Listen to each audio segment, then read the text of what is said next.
Well, happy Monday, everybody. Ben and Woods back together after a long weekend. It was a long weekend for me. Good to be back, though, this morning. Let's get this week going and get this week, let's get through Wednesday. We got 3 more shows, and then the real deal starts. Can't wait. Great to be here with you on a Monday. Shout out to all the Tier 1s out there listening up early. Appreciate you guys so very much. I'm Woodsy. That's Paul Reindl, the executive producer of the program. Good morning, Paulie. Hey, how are you? Doing great, Pally. And I got Benjamin Higgins, fresh off his trip from a weekend of debauchery out in Las Vegas. Just as wild as it could be, I bet. Just as wild as it could be out in Vegas. March Madness, Paulie. Zero debauchery. Just debauchery everywhere. Zero. Like negative. Perhaps negative debauchery. It's interesting because I had the entire weekend to myself at my home. The whole weekend. Kids left early Saturday morning. Who was more debaucherous, me or Ben? Ooh. Sin City. Sin City. Encinitas. Uh-huh. How many beers did you have? 0 beers. I did have a martini. Okay, how many? 1. Okay, I had 1 beer. Okay. So I had 1 beer. You had 1 martini. Right. You're in Vegas. I'm at home alone. I had 1 beer. Just by yourself? By myself. After a long Little League game. Machine pitch game. I feel bad about something that happened. Long in that it dragged on. But this was you were long, coaching without your kids. Yes, couple different reasons, right? I assume you have a time limit. There is a time limit, yeah, but I'll tell you what happened. And I feel bad. I do feel bad about this. But I'm also proud of myself for this because a year ago, I would have just kowtowed, right? And just said, oh, okay, sure, whatever you want to do. I don't do that anymore. We've made a lot of changes this year, haven't we? We as a show taking care of some, standing on business a little bit more in the year 2026, I think. We get out there, it's 90 degrees. I mean, it's hotter than hell out there. And we're playing another team. We had 10, they had 8. So it was going okay, 4 or 5 swings. They're missing off the machine. Okay, bring the tee out. And then they miss a few off the tee, and then they hit one off the tee. Maybe it was because Taylor wasn't there. But, I'm trying to give my best effort because I committed to it and I want to do it. And we have the best kids and the best parents. But it's hot. I mean, it's hot. It was 2 o'clock, middle of the day, bro. We're roasting. I mean, roasting. And we get through 3 at-bats each. So I've got 10. He's got 8. We get through those 3 at-bats. We've played 3 innings. We don't keep score. Let's bang it, man. Let's call it a day. Let's all get home and get these kids. Because out of the 10 kids on my team, 7 of them, when is the game over? Are we almost done? When is the game over? Coach, is this it? Coach, can I sit this inning? Picture Jay Cronenworth doing that. Can you imagine? Can you imagine? Coach, when's the game over? Coach, how much longer? So, I'm like, no, buddy, here, you're playing left field. Coach, I had an accident. Jay, go to shortstop. Where's shortstop? Like, oh my God. So I feel bad. So the other coach, who happens to be a best friend of my assistant coach, and I did not know this before. I'm walking out. I go, Coach, that's it. We're done. Let's bring it in, guys. He goes, oh, hey, man, maybe we get one more. I looked at him dead in the eye. I go, I don't want to do that. Just like I said, just like that. And I never do that. I go, did you stomp up your feet at all? I go, I don't want to do that. I go, I don't want to do that. I don't want to do that. And he goes, oh, okay. And I go, sorry. I go, we had a game last night. We got a game tomorrow. Like, I don't want to do that. And he goes, oh, okay. So I brought the dudes in, was like, all right, here we go. 1, 2, 3, whatever. And then I got out of there because I was roasting. I talked to Paulie later. I got home. I had grand plans of maybe cracking open a little bottle of whiskey, having a few whiskeys, whatever. Dude, I had 1 beer and I was so exhausted. I go, Yeah, I'm just gonna go get in bed. I was in my bed at like 5:30 on Saturday night. That's how wild it got at my house, and I fell asleep by like 7:30. But I feel like you're one of those Modelo commercials where you're one of the heroes. You coached 3 innings of Little League. Your son wasn't even there. Wasn't even there. This is for the heroes out there. Woods cracks his Modelo and enjoys the rest of his evening. I actually had one of our new Beat LA lagers Nice. is what I consumed, and it was delicious. It was refreshing and light, just the way I like it. But man, I'm telling you, at the end of that game, I was so ready to go. And again, nothing against the kids or anything else. It was just it's enough. It resolved itself. We got our 3. If he had gone up to bat, that means that we would have had to take another at bat. Right? Of course. And so, there's another team warming up. That's 18 more batters coming to the plate. Dude. And there's another team out there in the outfield warming up. It's their game next. And there's a time to all this stuff. And you don't want to run right up against the time because you want to give the other team space. And that's all BS. I just really wanted to go home. It was hot and I wanted to go home and I wanted to be done because I think we were done. But, I did feel a little bit bad because I went to my sister. I go, the nerve of this guy asking for another inning, and he's like, "It's actually one of my best friends. He's a great dude. You actually like him." I'm like, "Oh, I'm sorry, I'm so sorry." And you have a bit of a twinge of guilt, like, "Am I the only one who doesn't want to do this?" Yeah, and like I'm standing in the way of everybody else's fun 4th inning here that they all wanted to play. I guess the 90+ degree heat on a Saturday afternoon. It was toasty, dude. It was toasty. But I had I realized too. I really missed my wife and kids. I really did. They left early Saturday. It was nice for a few hours. Went to the gym, took my time, did a bunch of errands, and then went to the game. And then that night passed out. But yesterday, waking up on a Sunday alone was not cool. And then having the whole day to fill was not cool. I went down to breakfast at Encinitas Cafe. And I read the paper and had breakfast alone. And the lady that works there was like, "Where's the family?" And I'm like, I know. This is weird. And then went home. I played with Does she know you? Yeah. She sees us in there all the time. And so she's like, "You're not allowed to come in here without them." And I'm like, I felt like my wife had kicked, that feeling of like when you go to Dave and Buster's with your kids and your wife's not there, you're like, everyone here thinks I'm divorced. Everyone. And I have a feeling or at the least you're in the doghouse. I'm in the doghouse. I'm out there by myself eating, or I'm a crap father and husband. And I'm like, I'm leaving. I'm going to breakfast. Right. So they're scrubbing the floors at home while you've gone out to breakfast. That's exactly right. So I got home and I just played with baseball cards all day, which was fine. But, FaceTime the boys. They're having such a good time in Colorado. They're just a blast. And they'll be back on Friday. So I just was like, I missed my wife and kids. It was weird. I'm sorry that I wasn't around. I could have gone to breakfast with you. I could have entertained you a little bit, but I did my kind of last minute trip to go visit my buddy Scott in Henderson, which was fun. I will admit we had a really good time. He's gotten better at me than golf. He retired last year. Well, yeah, that makes sense. And now he plays golf like 4 days a week. And you wouldn't be surprised. He's gotten better at it by playing consistently.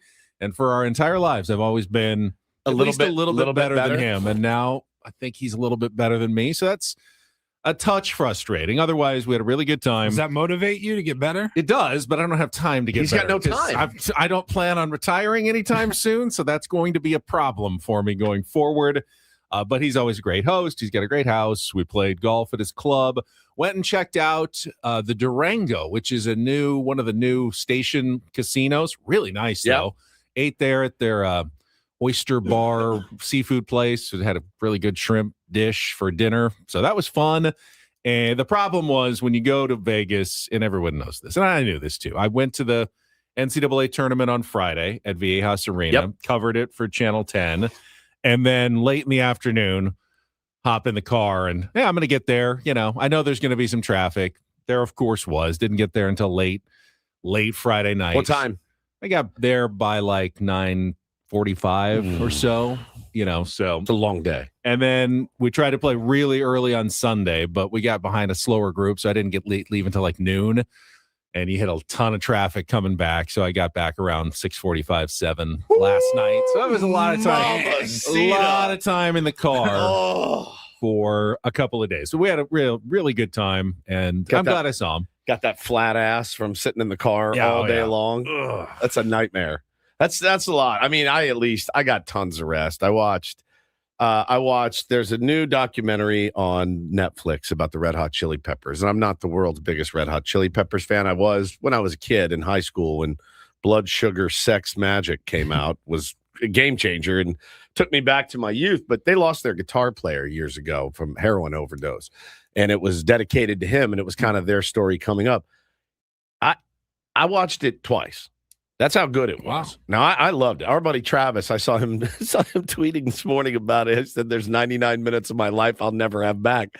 And I go, wow, really? Like you can hate the band and still find it to be a touching, cool story. I found it was really well done. I found Nickelback's documentary. Yeah, they're good. Years ago it's to good. Be phenomenal. Yeah, it's really good. It's Nickelback, so like a good documentary can still exist even if you don't care for the music. If you don't like the band, that just came out, right? The Chili Peppers one, because I just saw it like yesterday.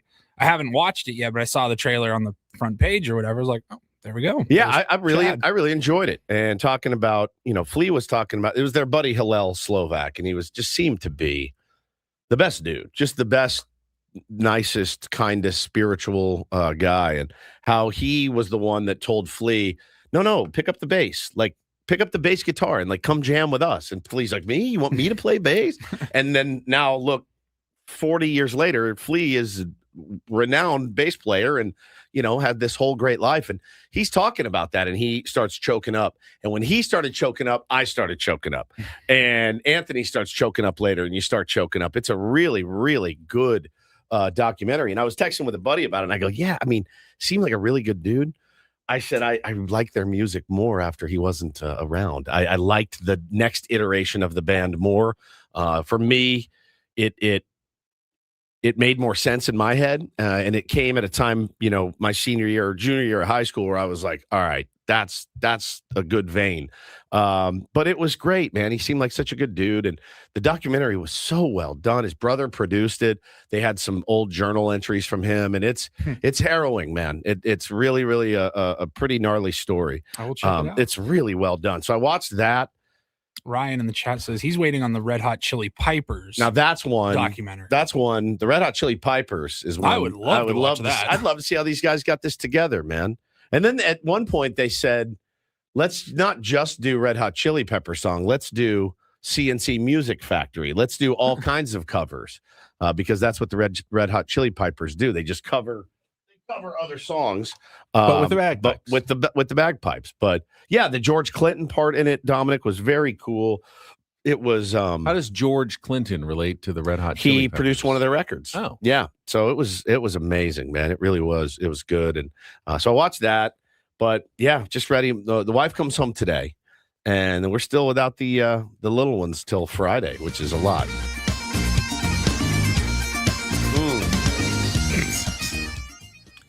Paulie was the only one who really took advantage of the NCAA tournament coming to town. I was there on Friday, but Paulie was there Friday and Sunday. Yes. You spent a lot of time watching basketball there. I did. I went the second half on Friday. Saw which games did Utah I see? State Villanova game. I got in at the end of that one, and then saw Kansas and Cal Baptist at night, and then St. John's, Northern Iowa. They blew them out. So that game wasn't even close. Yesterday, you were there for two really good games. He said it's the most unbelievable video. Your seats were ridiculous. It was so much fun. Yeah, all the local media had really, really good seats. If you applied for a press credential, which I did, wow. We were all like right down there. They usually last time I was there, for a tournament game was like 2016, 2018, whenever they had the NIT here. San Diego State was playing, so I went. We were all the way up in the very top, like 3 rows of the stadium, or like extra media. So I was like, great, looking forward to it. Yeah, was sitting down low. I've never been to an NCAA tournament game. I have missed it the last few times it's been here. Never saw San Diego State on the road for an NCAA tournament game, so I was really excited for this to get that St. John's game and that finish, which seemed unlikely because Kansas hadn't really been in it the whole game. And you're like, oh my God, Kevin Harlan is calling this. I can't hear it, but I know he's sitting right in front of me, about 8 feet in front of me. Yeah, it's Him and Pitino. Stan Van Gundy. Rick Pitino is here. It's Bill Self. I mean, it's Kansas. It's Kansas, St. John. St. John's It's on Big CBS. It's not on True TV. No. It's on Big CBS. And the whole country, I feel like, is probably watching this. Even and I tuned in. And I go, I'm here.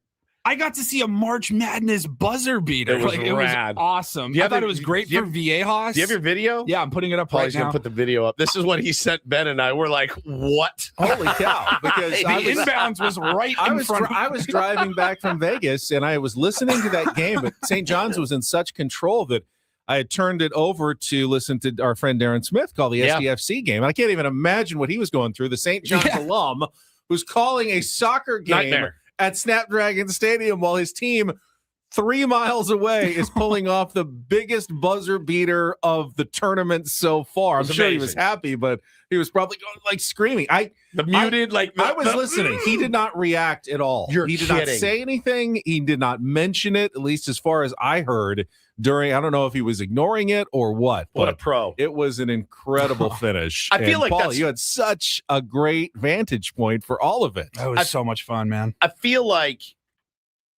because I've called some Seals games in the middle of a Padres playoff situation or like a really, really important game.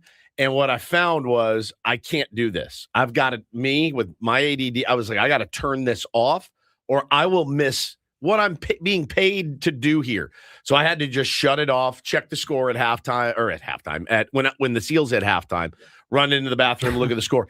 I had the phone up for a while pregame, and that's fine when I'm doing the, hey, welcome to, Pechanga Arena. But there's no way you can do both. And especially like soccer and lacrosse, they're moving a lot. It's not like you're calling a golf match where you could shuttle back and forth. It was, there's no way. I bet he had his phone on. I bet he had his phone down. I will ask him. Yeah, I didn't even bother him. I knew he was calling the game. I didn't even want to text him, and I knew his phone was already blowing up. Same. I did talk with him late last night, and he goes, because I saw him on Friday. He was at the game where they were up the whole time. They won by like 20. It was never really close. And I go, hey, there's worse things than watching your team in the tournament and never having to sweat even one time. No question. And he goes, yeah, but then, so it was good to see him on Friday. And then he texted me last night. He goes, geez, go figure. Of course, I have to work during the awesome buzzer beater. And I got to go to watch the 20-point blowout. I'm like, yeah, there's worse things. He goes, well, I guess I'm going to have to go to DC next weekend. So I don't know if he's actually there's serious. no SDFC games this week. They're on an international break. So he'll get to watch somehow St. John's going on to the Sweet 16. Taking on Duke. Did you see Rick Pitino's reaction or non-reaction? Yeah. His guy makes the buzzer beater, and it's a kid who had not scored the whole game. Amazing story. They called timeout. He called like his own number. He called said, his own play. Run power. And Patino's like, you haven't made a shot all game. You want to run the play to yourself. And he goes, I respect that. All right, let's do it. Yeah.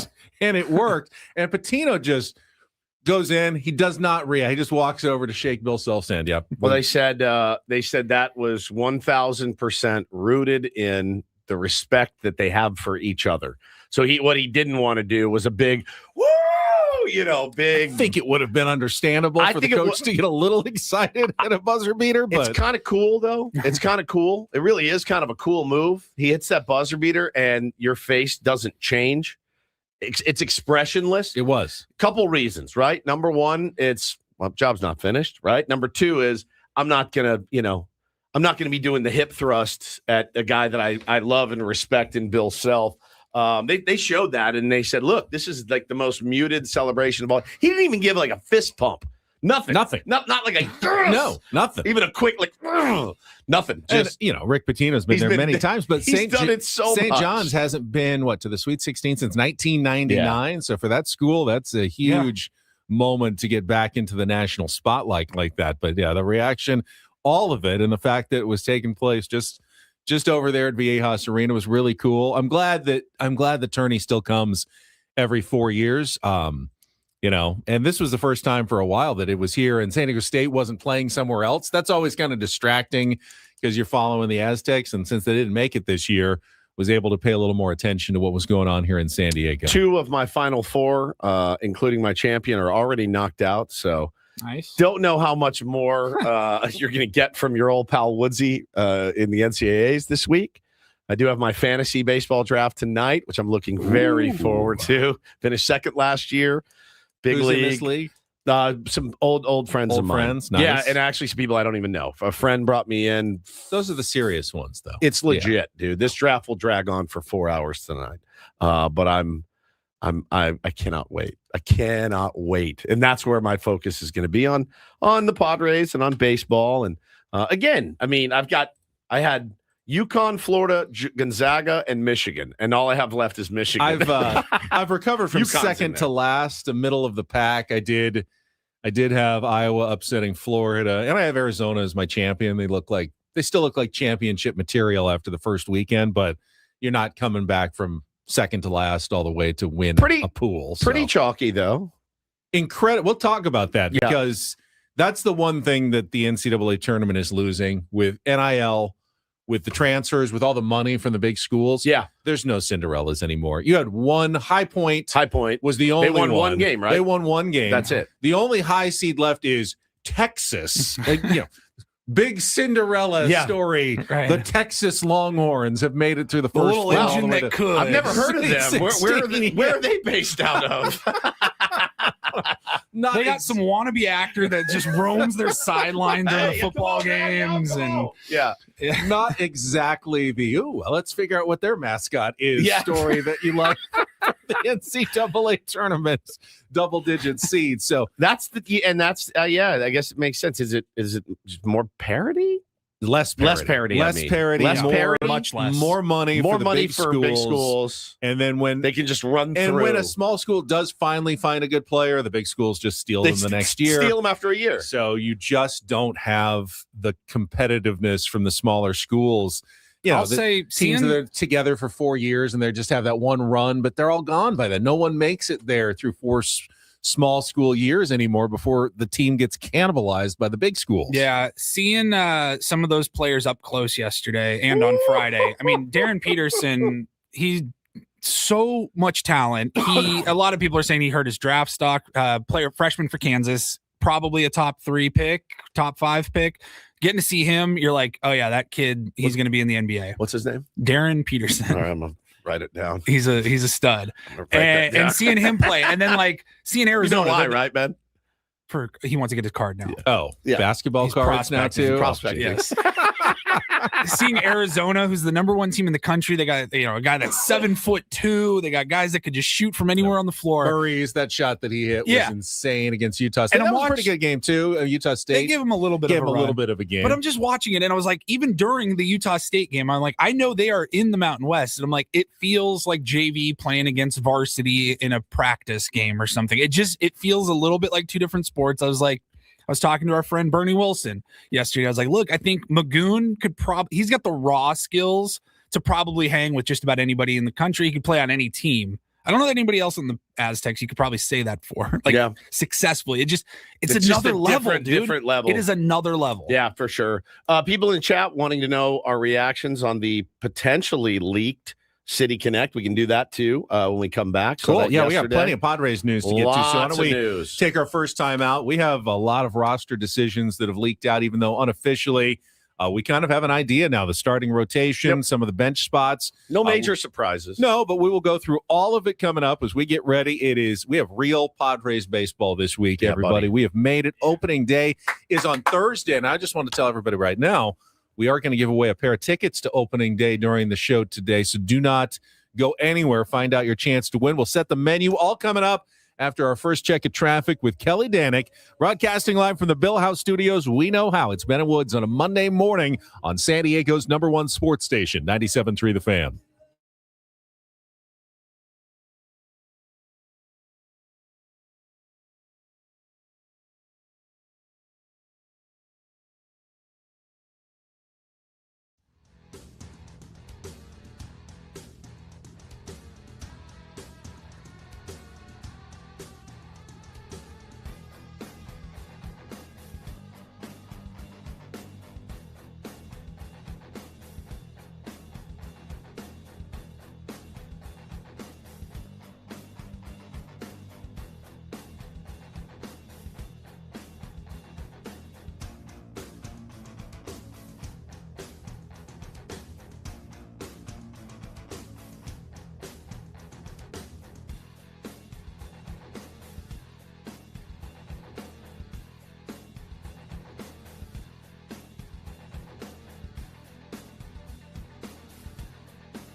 He just, oh, here, I'll show you a little. Just a little. Please don't. Just a little bit. What hurts on you? Nothing at all. A little bit. Not that now. So let's say whatever you're about to touch is the only thing. Let's say It's gonna hurt. Right? All right, yeah. Okay. Pretend your knee hurts. Pretend your knee. It's going to in a second. Right here. Oh, that is not pleasant. And this pool on this roof. This is all for you. The all-new Hamul Casino Resort, now open.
He just, oh, here, I'll show you a little. Just a little. Please don't. Just a little bit. What hurts on you? Nothing at all. A little bit. Not that now. So let's say whatever you're about to touch is the only thing. Let's say It's gonna hurt. Right? All right, yeah. Okay. Pretend your knee hurts. Pretend your knee. It's going to in a second. Right here.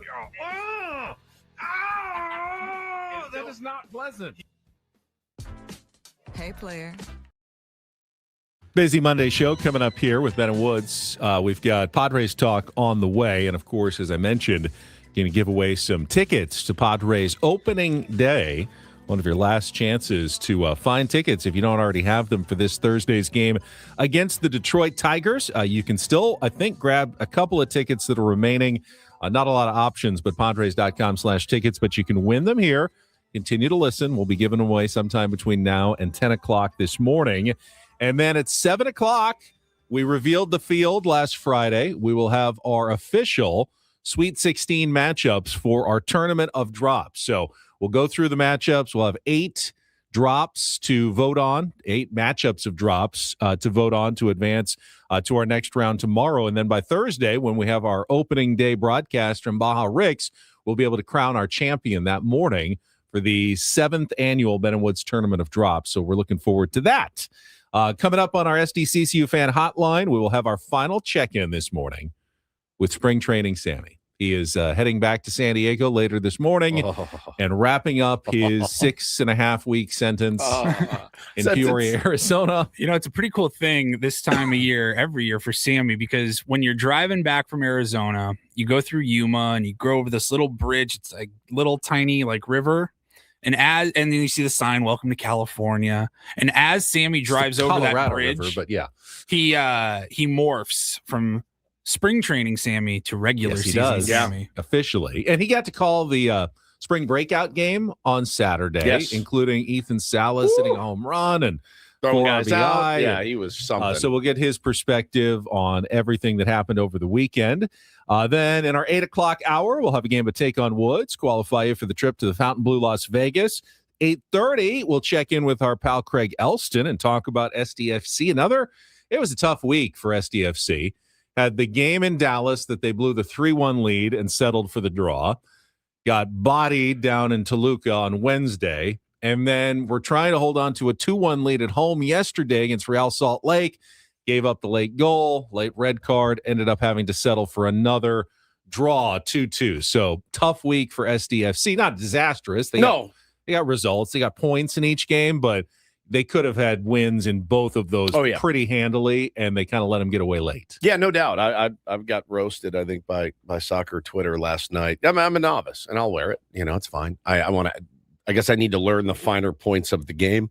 But, yeah, I looked at that last night, what happened in the last, call it 10 minutes of that match, Benny, and I went, that's a bit of a meltdown from these guys, man. They're not – they're I don't know, not playing to win, kind of playing not to lose, and they ended up giving up the equalizer. And that's a good team. They got good players on Real Salt Lake as well. But I looked at that and like, well, this is a bit of a downward trajectory right now after the loss in Dallas. The Toluca game, you can scratch it. I said it when it happened. Scratch it, and it's at altitude against these lunatics. Like, no big deal. Doesn't count in MLS. Like, okay, fine, just come on home. You did advance in the tournament. You did win one game. That's something to hang your hat on. But this last night felt like, hey man, you're at home. You got to close that one out. And I was told no to just take the point and move on. I don't know. I kind of agree with you. You can mentally scrub the Toluca game. I don't know if you can physically scrub. Yeah, physically is 9,000 feet of elevation, 3 days prior. That clearly took a toll on SDFC. That's part of it. That's why teams, will go through ups and downs over the season. The schedule can get tough at points, and that impacted SDFC. I will also point out, and I was listening to Darren and Adrian call the game as I was driving back, and then I saw it later. There was clear handball. Clear. That was in the box. As clear as could be. They went to the review and still said no handball. That would have put, if they had made the penalty kick, which you usually do, would have put them up 3-1. 3-1. At that point, you probably do have that game mostly locked up. And I saw it like on the clear as day. I saw it was tweeted by someone. They said on the broadcast, the VAR never looked at the most obvious angle, the one that showed the ball going off his extended hand, blocking it from either crossing in front of the goal or a shot on goal. I mean, that's it's unfortunate for Real Salt Lake, but I think that is a handball and should have been a penalty kick. So in a way, SDFC got screwed a little bit. They really did in that game as well. I mean, again, there's no way they didn't show that angle on VAR. No way, because it's the first angle they showed. It was the most obvious, easy to see angle. It was clearly a handball. Mikey Varis after said, "I guess I don't know what a handball is." It's just it's the frustrating part of VAR. I think I've been hearing about the frustrations from VAR for years, and now I got to experience it firsthand.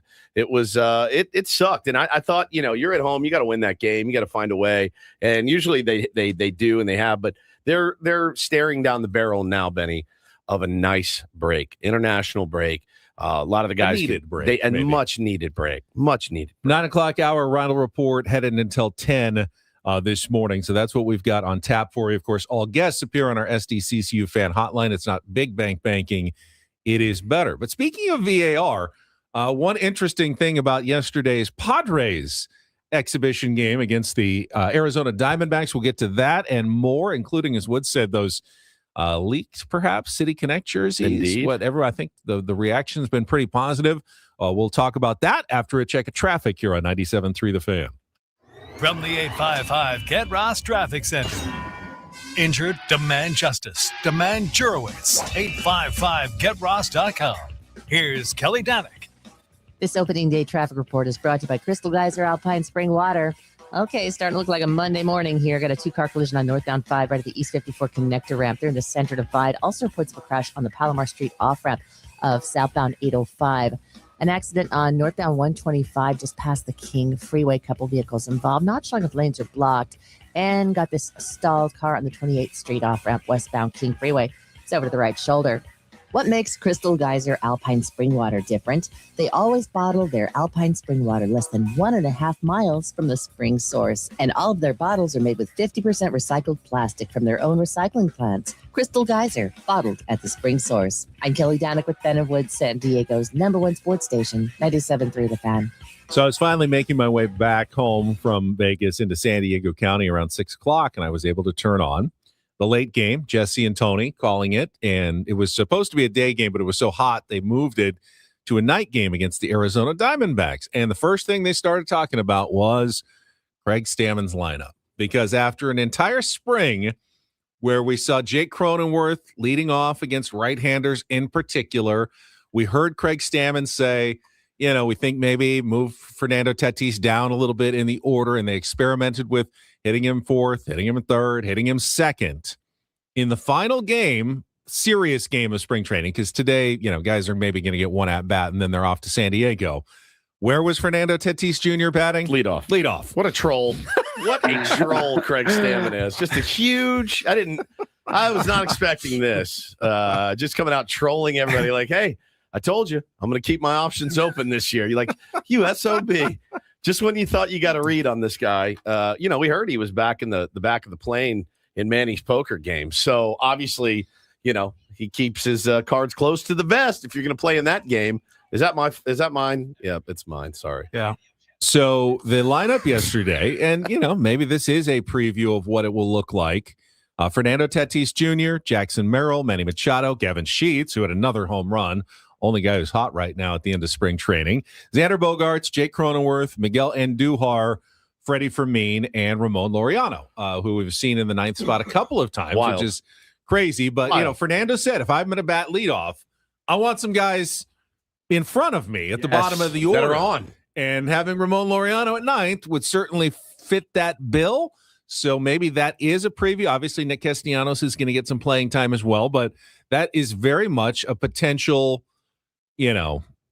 dress rehearsal lineup for the San Diego Padres. Well, at least for the first couple of days, right? I would think with so. Skubal and Framber Valdez. I don't think you're going to bat Crony leadoff against either or both of those guys.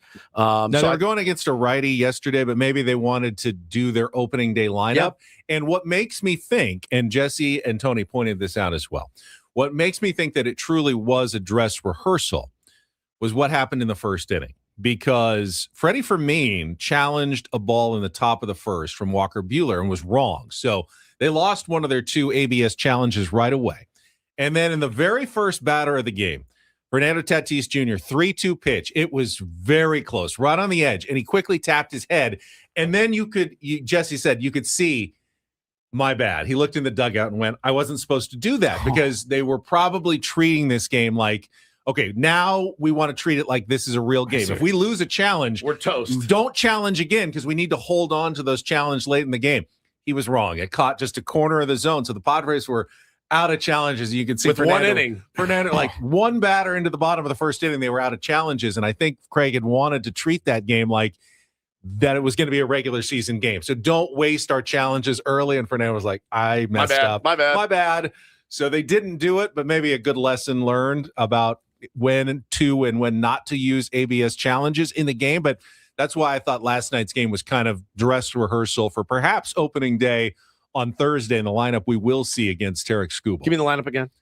Tatis, Merrill, Machado, Sheets, Bogarts, Cronenworth, and Duhar, Fermin, Laureano. Okay. Not mad at it. Not mad at No, it. not at all. I mean, and again, it's a good, like, if that's how it rolls, hey, Gav, we're going to give you a chance early this season to face lefties. You're going to DH or play first or whatever. I mean, it would seem unlikely because you have Castellanos and Andujar. Yeah. And you can put them both in the lineup. Why wouldn't you? So who was on the bench then? Casty would be on the Yeah. bench. You don't game think? one. I feel like he's going to be like in he there would- against lefties most of the time. I feel like that too. And Andujar better be. That's his bread and butter specialty. Yeah. He mashes lefties. So maybe if not, then you do a Casty switch there for Gavin Sheets and call it a day. And I don't think anybody's mad at that either. So, but yeah, we'll see how it works. Meanwhile, pitching wise, Walker Buehler did not have a good final start of spring training. Is it because he knew he made the team? I mean, that would be what I would like to think. Yes. That now, because we found out over the weekend, March 20th was the deadline for guys on minor league contracts, veterans on minor league contracts. They could opt out of their deal if they could. They weren't going to make the opening day roster.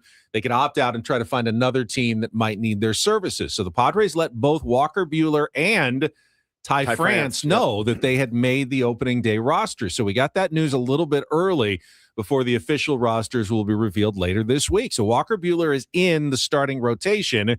Did that impact, hey, all I need to do is get my work in, throw 80 pitches, and just make sure I'm ready to go? Yeah. Maybe he wanted to work on his changeup, whatever. Gave up 4 home runs, 11 hits, 7 runs in 3 1/3 innings. It's not. If he would have struck out 10 in 3 innings or 4 innings or whatever, like just mowed him down, we would have been like, you're looking pretty good. Yeah, no doubt. I know. Which is fair, but it is spring training, so we'll see what happens when you actually flip the switch in the regular season. He'll probably start the 4th game of the season against the Giants. I was just going to talk about the flipping of the switch because it's at this point I think you've got 1, 2, 3, 4 guys in your rotation guaranteed right now, right? 5th spot still kind of undecided. It was reported that probably Germán Marquez has got it. I mean, he's on a big league deal, Yeah. so that would make a lot of sense. He didn't have a great spring, not as good as Buehler. Well, you're pretty much looking at this point for the San Diego Padres. You need 5 switches flipped. Right? All of them. None of them have had a dominant spring. Not that it means anything if you do. We've Starting seen pitching switches. Starting pitching switches. You're looking for 5 here. You're looking for 5 guys to go, all right. That's a tough ask. Enough of this work. Time to get after it. So I can understand the consternation about the San Diego Padres in the starting rotation. It makes me kind of understand the projections that I see from the fan graphs of the world right now. And until that switch is flipped and until they prove they can go out and at least, go 4 and 5 innings to turn it over to the bullpen and try to get a win, that's what we're all going to be worried about, I think. And I think for good reason right now. I do. I saw that, Kevin Acee wrote a piece this morning about how the Padres want to get off to faster starts in games. They were near bottom middle of the pack of runs scored early in the early innings last year. You don't want to have to rely on comebacks every single game. It's not sustainable. Especially when you have such a weapon like the Padres bullpen.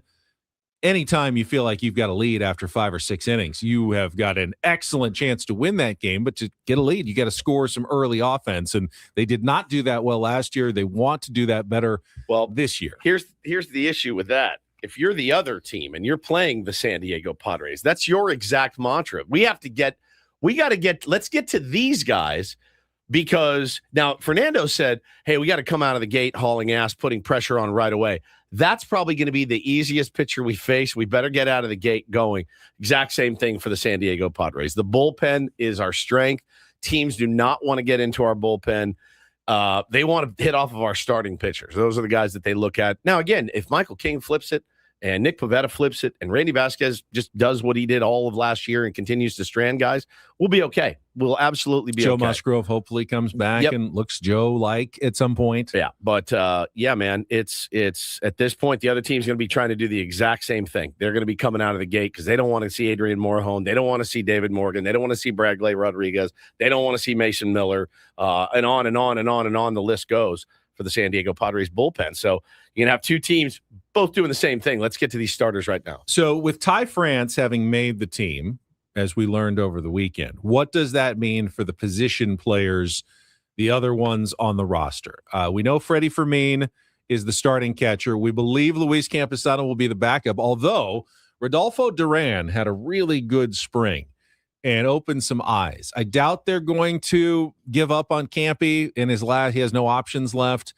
I don't know if they'd lose him or not, but I would assume that Campy still got the job, but he didn't have a terrific spring at the plate, and Rodolfo Duran had a start with him one. and give him a short leash, or what do you do? That's What do you that was do? the Pretty problem. much lives on a short. That was short the leash. problem with Campy for so many years. He always felt like he was on such a short leash. Is that going to happen again? And then you've got the backup. Sungwon Song will almost certainly start on the injured list, which is what gave Ty France an opportunity to make the team. But because Ty France is on the team, probably means other infield options like Jose Miranda, Will Wagner. They're already sent down. Miranda they're and down. Okay. Miranda and Jace Bowen both sent to minor league And camp if Bowen's down, that means that Bryce Johnson almost certainly makes the team as the last outfielder. Yep. So that we know who the 13 likely position players are going to be. And since we know the starting rotation, we're really down to just who's going to get the last spots in the bullpen. It'll come down to, who's on the injured list. Who do they need as a long man? Is it Kyle Hart? Is it Logan Gillespie? Who are the last guys to make the bullpen for the Padres? Because Twitter sucks now. I just saw that Luis Giolito signed. Lucas Giolito. What is his name? Lucas. I said Lucas. You said Lewis, but I said Lucas Giolito. Paul and I both heard Lewis, but run the tape. Don't worry. He just signed with.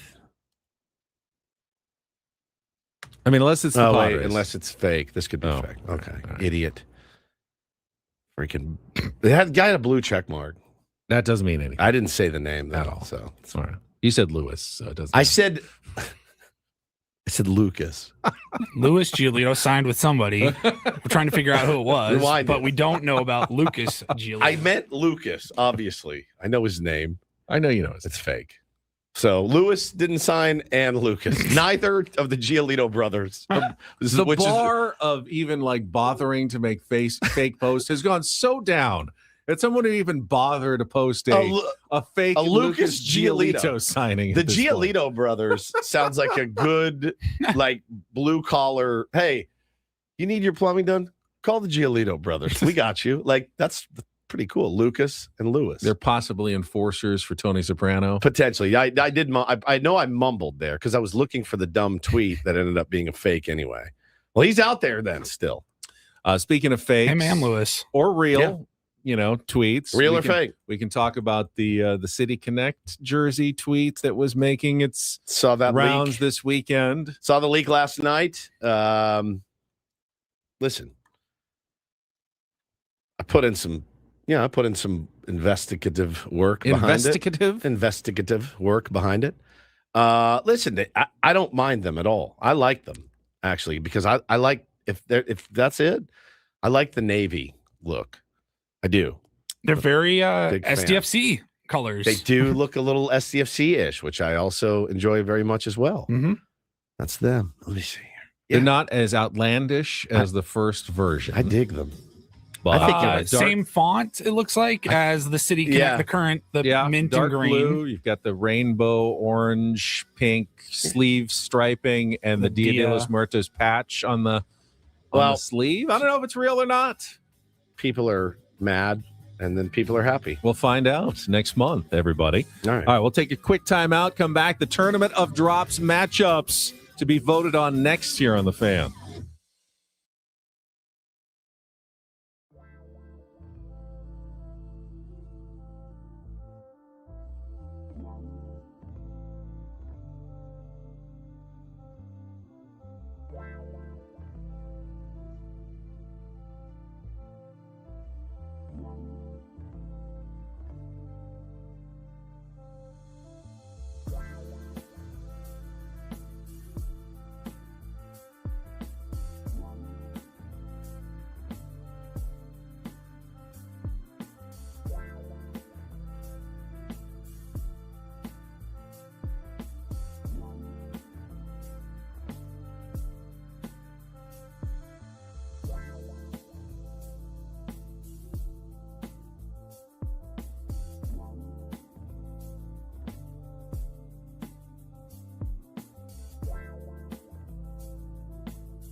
like to thank the Iowa Hawkeyes for knocking off the Florida Gators yesterday, because if it hadn't been for that win, every single number 1 and number 2 seed would all be into the Sweet 16. I had the Gators, so I would not like to thank Sorry. them. It's all right. I missed the upsets. I don't care that much. I missed the upsets a little bit in the NCAA tournament. Those are, especially for the first weekend, it's kind of the thing that you get excited about, or seeing the really surprising. We talked about it a little bit in the open, that in the new era of NIL, you're going to see more and more chalk.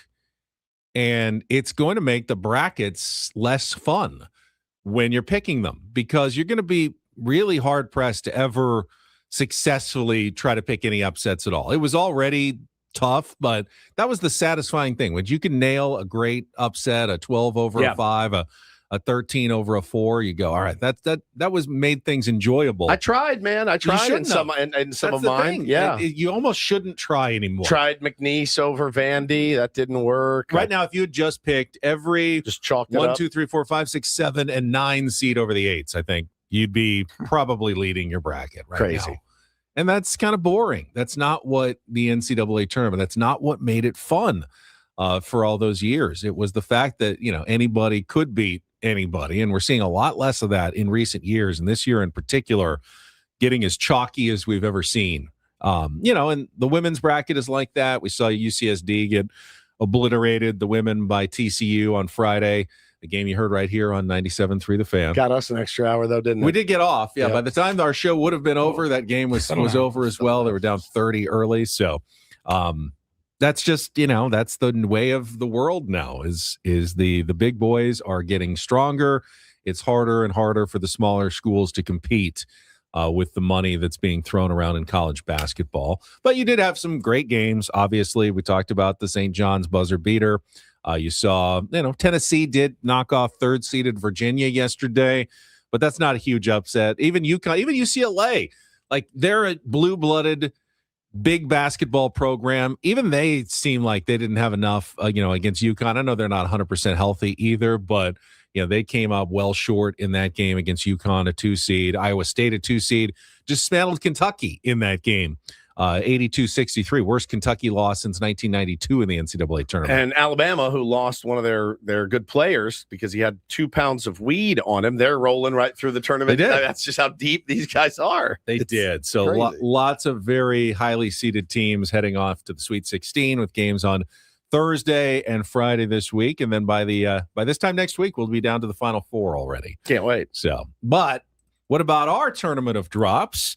We revealed the field back on Friday. So now it is time for us to go through our matchups of our favorite, funniest, most enjoyable sound clips from the last year. And you, the tier ones, get to vote on who will be crowned the 7th annual Tournament of Drops champion. So, Paulie, let's go through the matchups for our round of 16, which is our first round officially. Come crank your in our Tournament of You guys Drops. are the voice of San Diego. I don't have a sister. He's the guy that I pegged. Yes, I am the throat goat. Gobbler's Knob. It's so long and big, Donnie. Beaver Stadium. Fernando sneaks in the back door. Excuse me? Adolf Hitler. It's so stiff. Panties. What's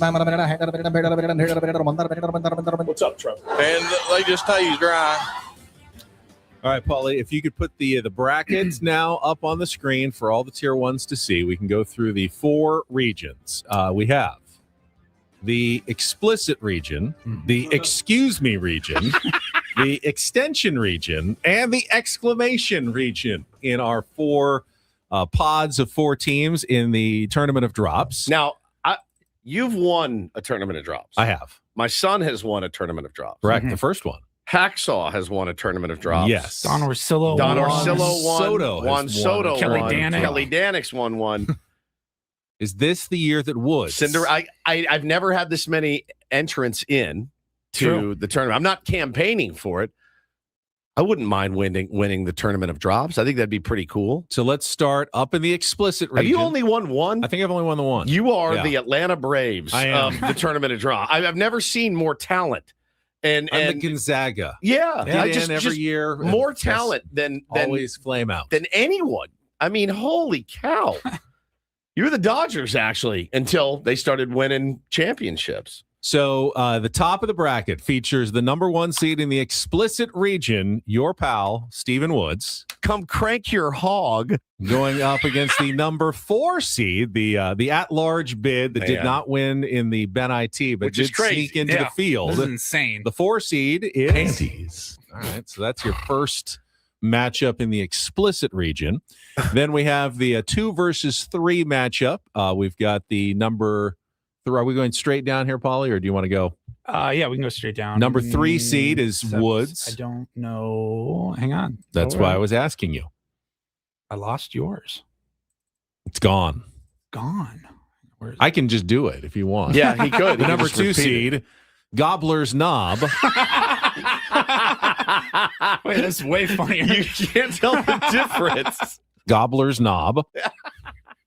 That's the actual drop against the number 3 seed. And again, It's so stiff. 2 entrants from Woods in the explicit region. Wow. So those are your 2 matchups in the top left-hand quadrant of the bracket.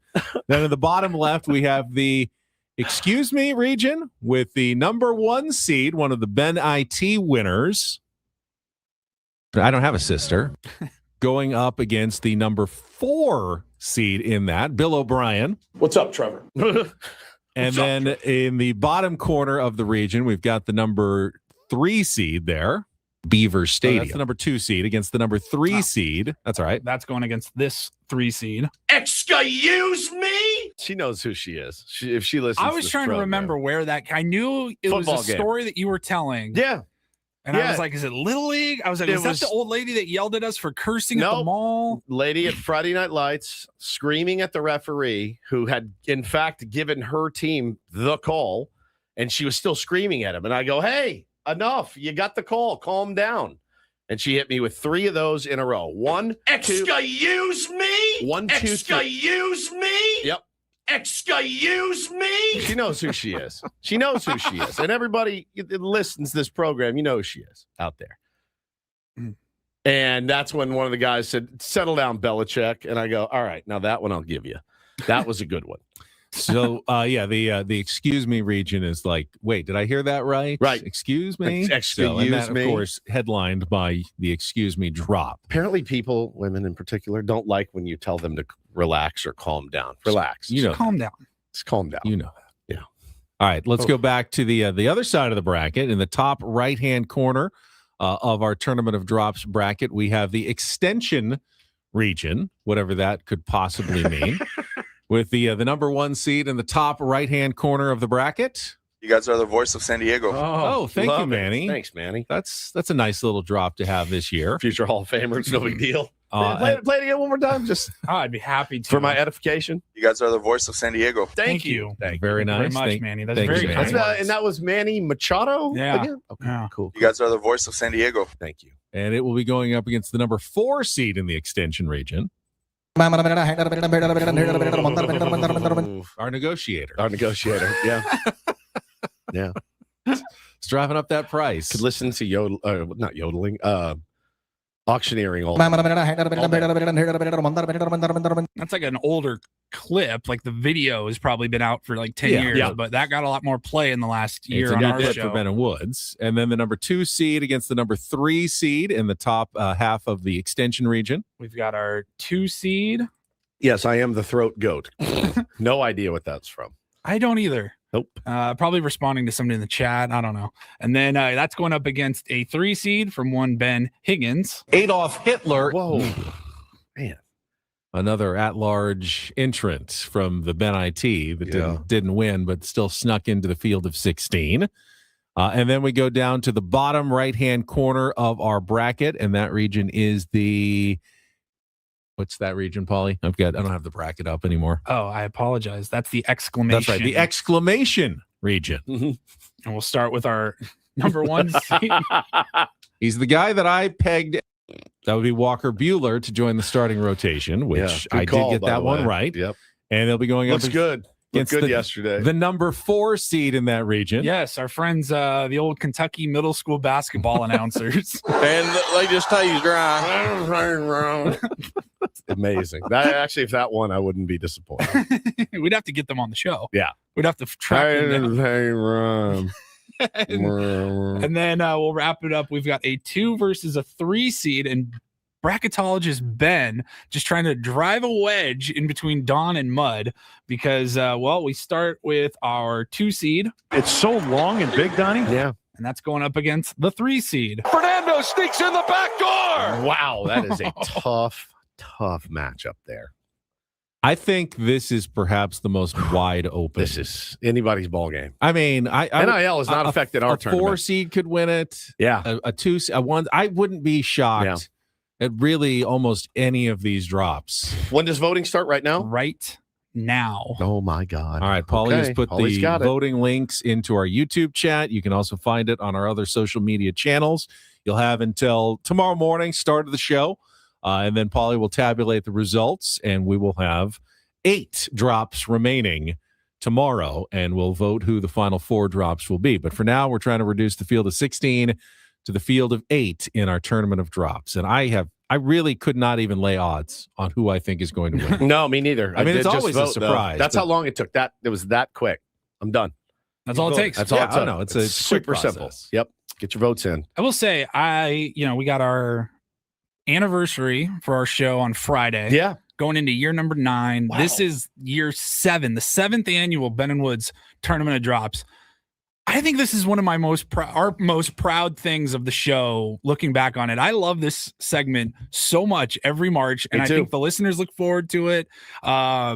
It started out of necessity when the pandemic hit. Yeah, because you canceled the NCAA tournament. We're like, let's do our own. And the way it's evolved, it's been a lot of fun over the years. It's pretty elite. It's pretty elite content. I love it. I will say that we did not always agree with the tier 1 selections, but we always abide. You have to abide by them. There was a couple. Juan Soto was a travesty. I thought Don Orsillo was not deserving that year. There were some really, really good teams in there.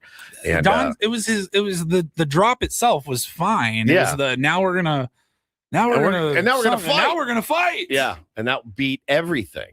So we'll see. Donnie may win it again. I mean, people love Don Orsillo, but people love Mud too. So you just get some momentum heading into March. That's right. Fernando sneaks in the back door. That's a really good one. That's a strong drop right there. Strong. It's so long and big, Donnie. And that's great too. What? I don't either. No idea what that was about. Zero. I love out of context. So many difficult choices. Yep. All right, let's get your votes in. Let's take a quick timeout. When we come back, we'll have our first Don't Do This of the week.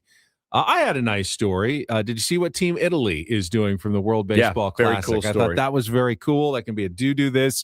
And then we'll have spring training Sammy joining us at the bottom of the hour. So stay tuned. It is all coming up with more Ben & Woods on San Diego's #1 sports station, 97.3 The Fan. First, though, the best feeling in sports isn't just winning. It's knowing you were prepared. That same feeling matters in retirement. That's why Trajan Wealth helps people plan with purpose. TRAJANwealth.com. Their fiduciary advisors take the time to listen, educate, and build a wealth management plan that reflects your values, not someone else's idea of retirement.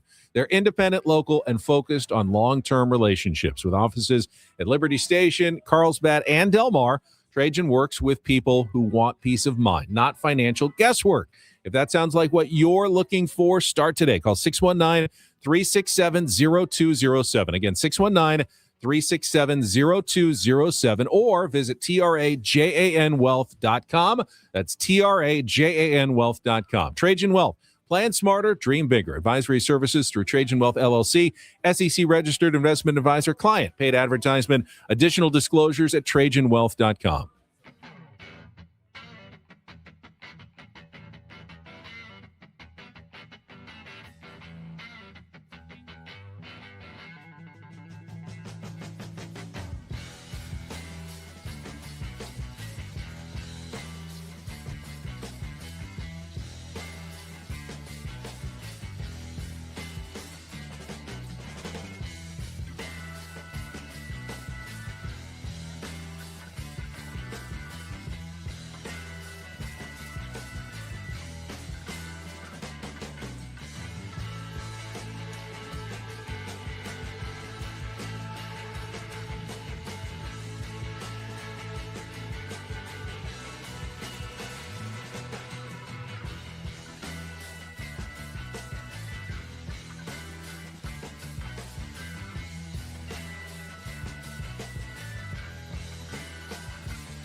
Resort, now open.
Broadcasting live from the Bill House Studios. We know how it is Ben and Woods on a Monday. We've got spring training Sammy. Final check-in from Peoria at the bottom of the hour. First, though, it is time for Don't Do This. Brought to you by Dixie Line Lumber and Home Centers, helping San Diego homeowners and contractors fix it, build it, and enjoy it. Yes, that's correct. I will start with a story that was making a lot of headlines this weekend involving Brazilian soccer star Jorginho, who is married to Irish singer Kat Cavelli, and then they have a daughter. It's actually his daughter, I believe. Yes, from a previous marriage. And they were at Sao Paulo for a festival when they spotted international superstar Chapel Roan having breakfast in the same, I think, hotel that they were having. And Jorginho's daughter is a huge Chapel Roan fan. So she wanted to just kind of see her idol. And depending on who you believe on this story, Chapel Roan's daughter, or Jorginho's daughter, just walked by kind of Chapel Roan in the restaurant. And when she did that, Chapel Roan's security, big burly security guard, came over and gave her like the what for, and the parent gave the parents like, the what for, real too. talking to, like, don't send your daughter over to annoy Chapel Roan and do this, and just it's disrespectful to allow her to interrupt the breakfast and what's going on right now. But by all accounts, she didn't even say anything. She just walked by, looked, and smiled, which is, I think that's fairly standard. If I'm at a restaurant and Robert De Niro is having dinner, I'm going to walk by that table to make sure it's Robert De Niro. You can bet your ass. And I'm 50 years old. I'm going to get up. I'm going to walk over. I'm going to pretend that I'm going to the bathroom, and I'm going to go, that's Robert De Niro right there. Well, Jorginho did not like it and went public with criticism of Chapel Roan and her security, writing a post that finished, "Hey, without your fans, you would be nothing. And to the fans, she does not deserve your affection." I'm down for, and again, everybody is entitled to privacy, and I get it. I really am on the fence on this one. The thing that would have put the thing that would have tipped it over the edge. No, I'm not on the fence. I thought what the security did was extremely wrong. What would have tipped it is if the kid had gone up, "Can I get an autograph?" You know what I mean? At breakfast or something. And even then, it's a kid. Would it really have tipped it? Yeah, I was even, it's an 11-year-old girl. It's a kid. But I can understand boundaries. Isn't that literally who she markets to? Like young, like 11, 12-year-old pop girls. music Yeah, girls. it's- and you are. You're nothing without the people that And you're not pay in- for your. I have no problem. You're in a dining room with too. Yeah, you're not in your Chaperone's hotel room. Huge star. Needs security. Fine. Yes, in yes, public. You have no idea who's going to. If it's a creepy, 50-year-old guy who's walking up asking for autographs, security, step in. Take care of business. Take care of business. If it's a kid, though, and like she was apparently, the kid was in tears, crying. Oh, yeah, like, she's a after wreck. this happened. She was an absolute wreck. Yeah. You've So- gone too far in your protecting of your client there. The story went out on his Instagram story, and then she responded, and it was very much I'm sorry that your kid cried. I'm sorry that you're apology. offended. Yeah. I'm sorry that you're offended by that. It was not a very sincere apology. She did say that the security guard was not hers, but then the wife said, the mother of the daughter said, well, he definitely was not a hotel security. Right. So he was with you, and he wasn't hotel security, but you're saying he wasn't your security. Came so over that's and- weird. And dressed. I mean, look, And she has a history of doing this. she is. She does not want anybody to acknowledge her or see her in public. She's like me. yelled at She's like Ben. paparazzi, just like Ben. just like Ben. Ben's a little bit bigger of a superstar. If you saw some of the kids that Ben turned away, and this Thursday is going to be a good example. Yeah, When the broadcast finishes at Baja Rick's, don't look at him, don't touch him, don't speak to him, because he will. Don't even look him in the eye. Don't look. He will put his head down and he will Tom Rathman his way over to the Marriott. I may bring my own security guard. would be pretty to- elite. to opening day in Baja Now Rick's. I'm going to hang out. We'll all hug and take pictures, whatever you guys need. But I wouldn't try to stop this guy on his way from Baja Rick's to the Marriott. I promise you can't. We get off the air at about 9:54, Yeah. 30 seconds. To be exact, he'll be out of there by 9:56. Just he's Gone. got to get to the Marriott, and that if he's on And if his you're in his walk, way. if he's on his first of all, if anyone sees him on his walk, please take video. Get video and send it to me and Paulie. Follow him ASAP. for as long as you can before his security guard takes you out. Yeah, you probably Speaking of side my- with Chapel Roan here. Speaking of my walk and security guards Yeah. at the NCAA tournament on Friday, as I was making, my speed walk to the school, to the media table, yeah. the security guard looks at me and goes, "You in a hurry to get somewhere?" And I'm just like, Hey, buddy, where's the fire? just my purposeful walk. Was he busting your He balls? was. Did he know absolutely you? was. I don't think so. He just thought my walk was. Maybe he did. little There was too- another security was there? guard right there all weekend who came up to me and he goes, "What? Woodsy didn't want to come out?" Oh, so maybe it was. he was a He listener. was right there by the NCAA March Yes, Madness. Who is this hanging out. guy? Maybe Don so. Rickles, the security guard, just doing bits the whole time? Mind your business. How about that? Don't worry about what I'm doing. I'm at home playing with my baseball cards. Hey, pipe down over there, bud. That's so good. Hey, so we talked earlier about how we got off the show early on Friday.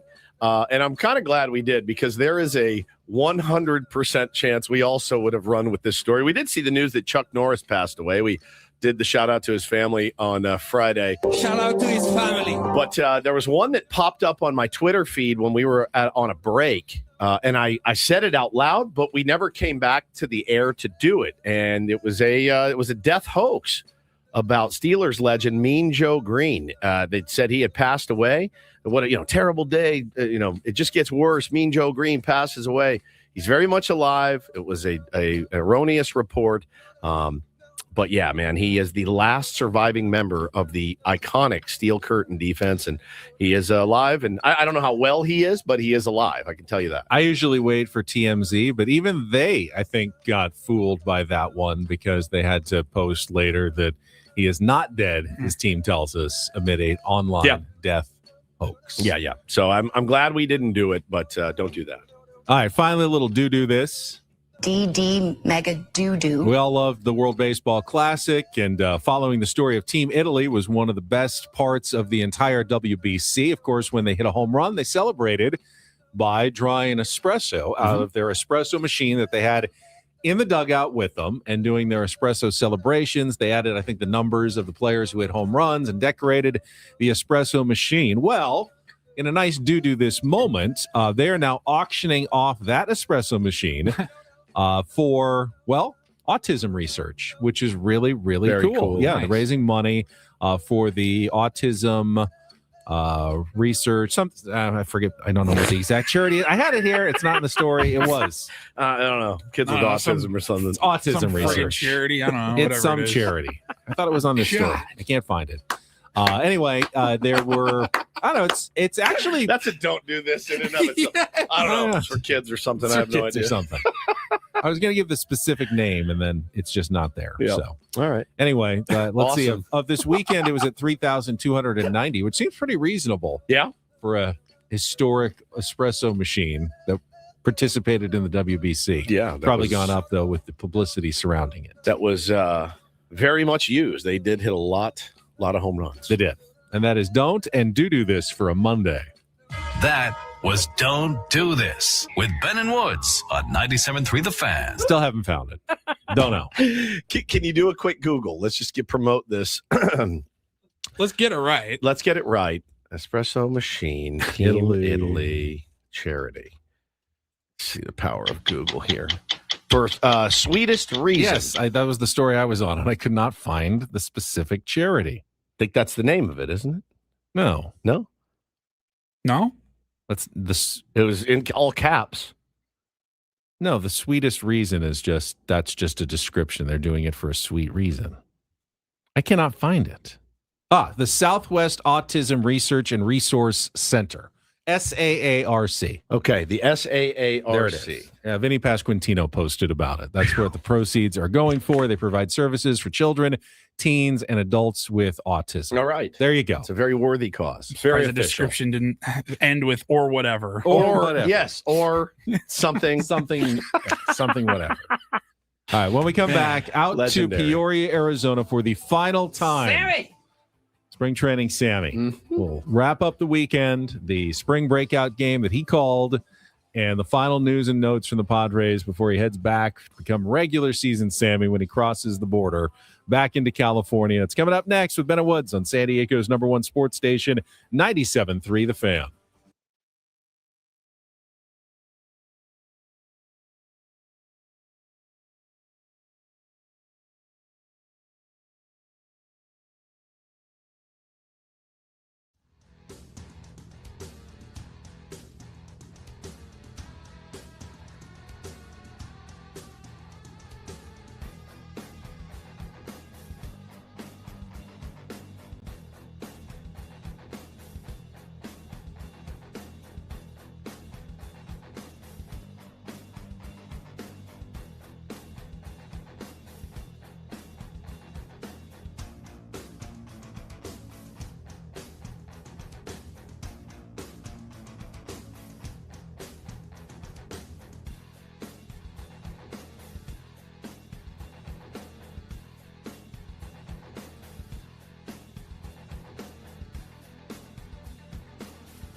He just here. I'll show you a little. Just a little. Please don't. Just a little bit. What hurts on you? Nothing at all. A little bit. Nothing. Now, So let's say whatever you're about to touch is the only thing. Let's say It's gonna hurt. Right? All right, yeah. Okay. Pretend your knee hurts. Pretend your knee. It's going to in a second. Right here.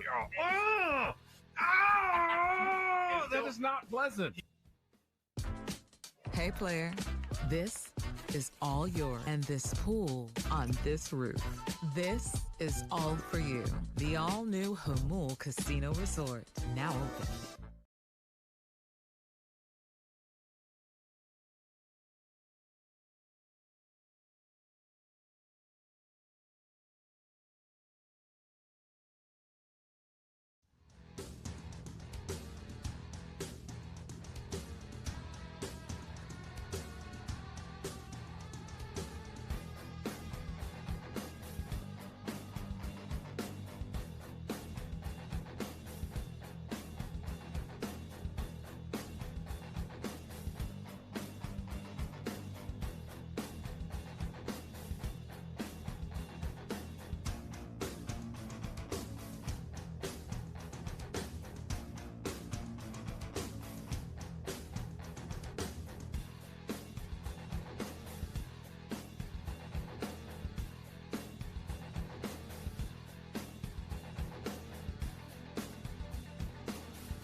YouTube chat says, I saw Ben outside of 18 Threads, that's the SDFC store in Mission Valley, said hi, how much I enjoy the show.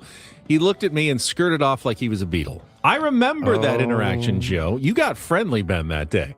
That was Ben. You? I was being friendly. Oh my God. All right, not who are you?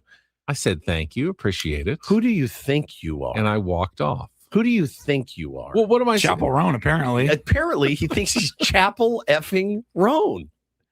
Chapel Ben. What? What's the appropriate amount of time to stick around and thank someone? 15 for minutes. 15 minutes. Yeah, We will literally be at Baja Rick's the entire season then. that's fine. That's fine. Wow. Well, who said that in the chat?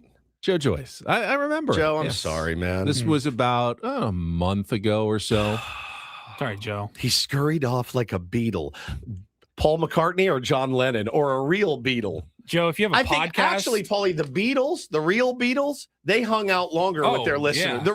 Paul McCartney and George Harrison would spend more time with a guy in a parking lot than our beloved Ben. The real Beatles. I think Woods needs to take Joe out to lunch or join his podcast. Absolutely. or I'll do whatever you need. Whatever you need, man. Make up for Ben's Man. Is it hatred for our listeners. now? Is it because he was raised in TV instead of radio? Radio people, we're more insecure and desperate. True. TV people are more full of themselves and just be and lucky e- enough that you get to hear me every and night on TV. see me Yeah. egomaniacs. I think the ego is way more in television. That's old TV though. I'm just very new guys- socially awkward. New guys. I was just sitting with very Julian awkward. Delgadio yesterday. Just the nicest conversations. Yeah. He's such Jake. a peach, a Darnay. I mean, all of these guys, the new TV crew Yeah. here Yeah. in town, they're solid. But Ben came up in the old television where it's like, good. hey, don't look at me. That's a good point here. Ryan Seacrest, maybe not the real one, maybe not. He said he was raised in the Lakers locker room. That has a lot to do with it. Big stars. You're flying around on team planes. You're hobnobbing with the rich and famous. Who was it that came to your grandfather's? It was like it was best friends with like Jack Walter Matthau. Walter Matthau, right? So come on, dude. Uncle Kareem. house I grew up in, they had goats. Next Goats. door. Yeah. Goats. Yeah. So different lifestyles. I don't mean to offend, and I do appreciate the tier ones, but I am very socially awkward. I think that's just an excuse. You're 50 years old. You can figure it out now. I don't think so. Just act natural. Ugh. That's what I think. Just act natural. Just act natural. Never works. SD Jelly right here in the chat. Watch the video of you guys throwing the first pitch. After the pitch, Woods and Paulie shake hands with the players and talk. Ben shakes hands and is gone. Yeah. Turned and ran. I was nervous. He's out. Very nervous. Wow. My friend Presley was there kind of corralling everybody together for the photo, and remember you could this? hear her. She Ben! goes, Ben! As he's running away. I know. Well, see, mine says... It's my favorite. Ben! Because we had to get a picture. We were set up on the third base side the whole I was pre-game, and the photo took place on the first base side after the first pitch. Yes. So you and I walked up, and they told us, they're like, you've got 3 seconds after you throw the pitch. He blacked take the out. quick I just photo and thought get off they the want field. us off the field as fast as He possible. blacked out. I'm holding up the game at this point. Ben, I am Ben. gone. I'm out of here. See, mine says just be friendly. He's like the friendliest guy ever. But he also can't be bothered, which is weird. It's very weird. There's a lot of He's social the friendliest awkwardness. guy in the world Mhm. to everybody that makes more than $300,000 a year. Fair. I'm really not. I don't fair, really Paul. want to suck up to people though either. That's fair. You're not going to get that from me. The guy that caught Ben's ball looked back like, where the hell did he go? It's Johnny Brito. Johnny Brito.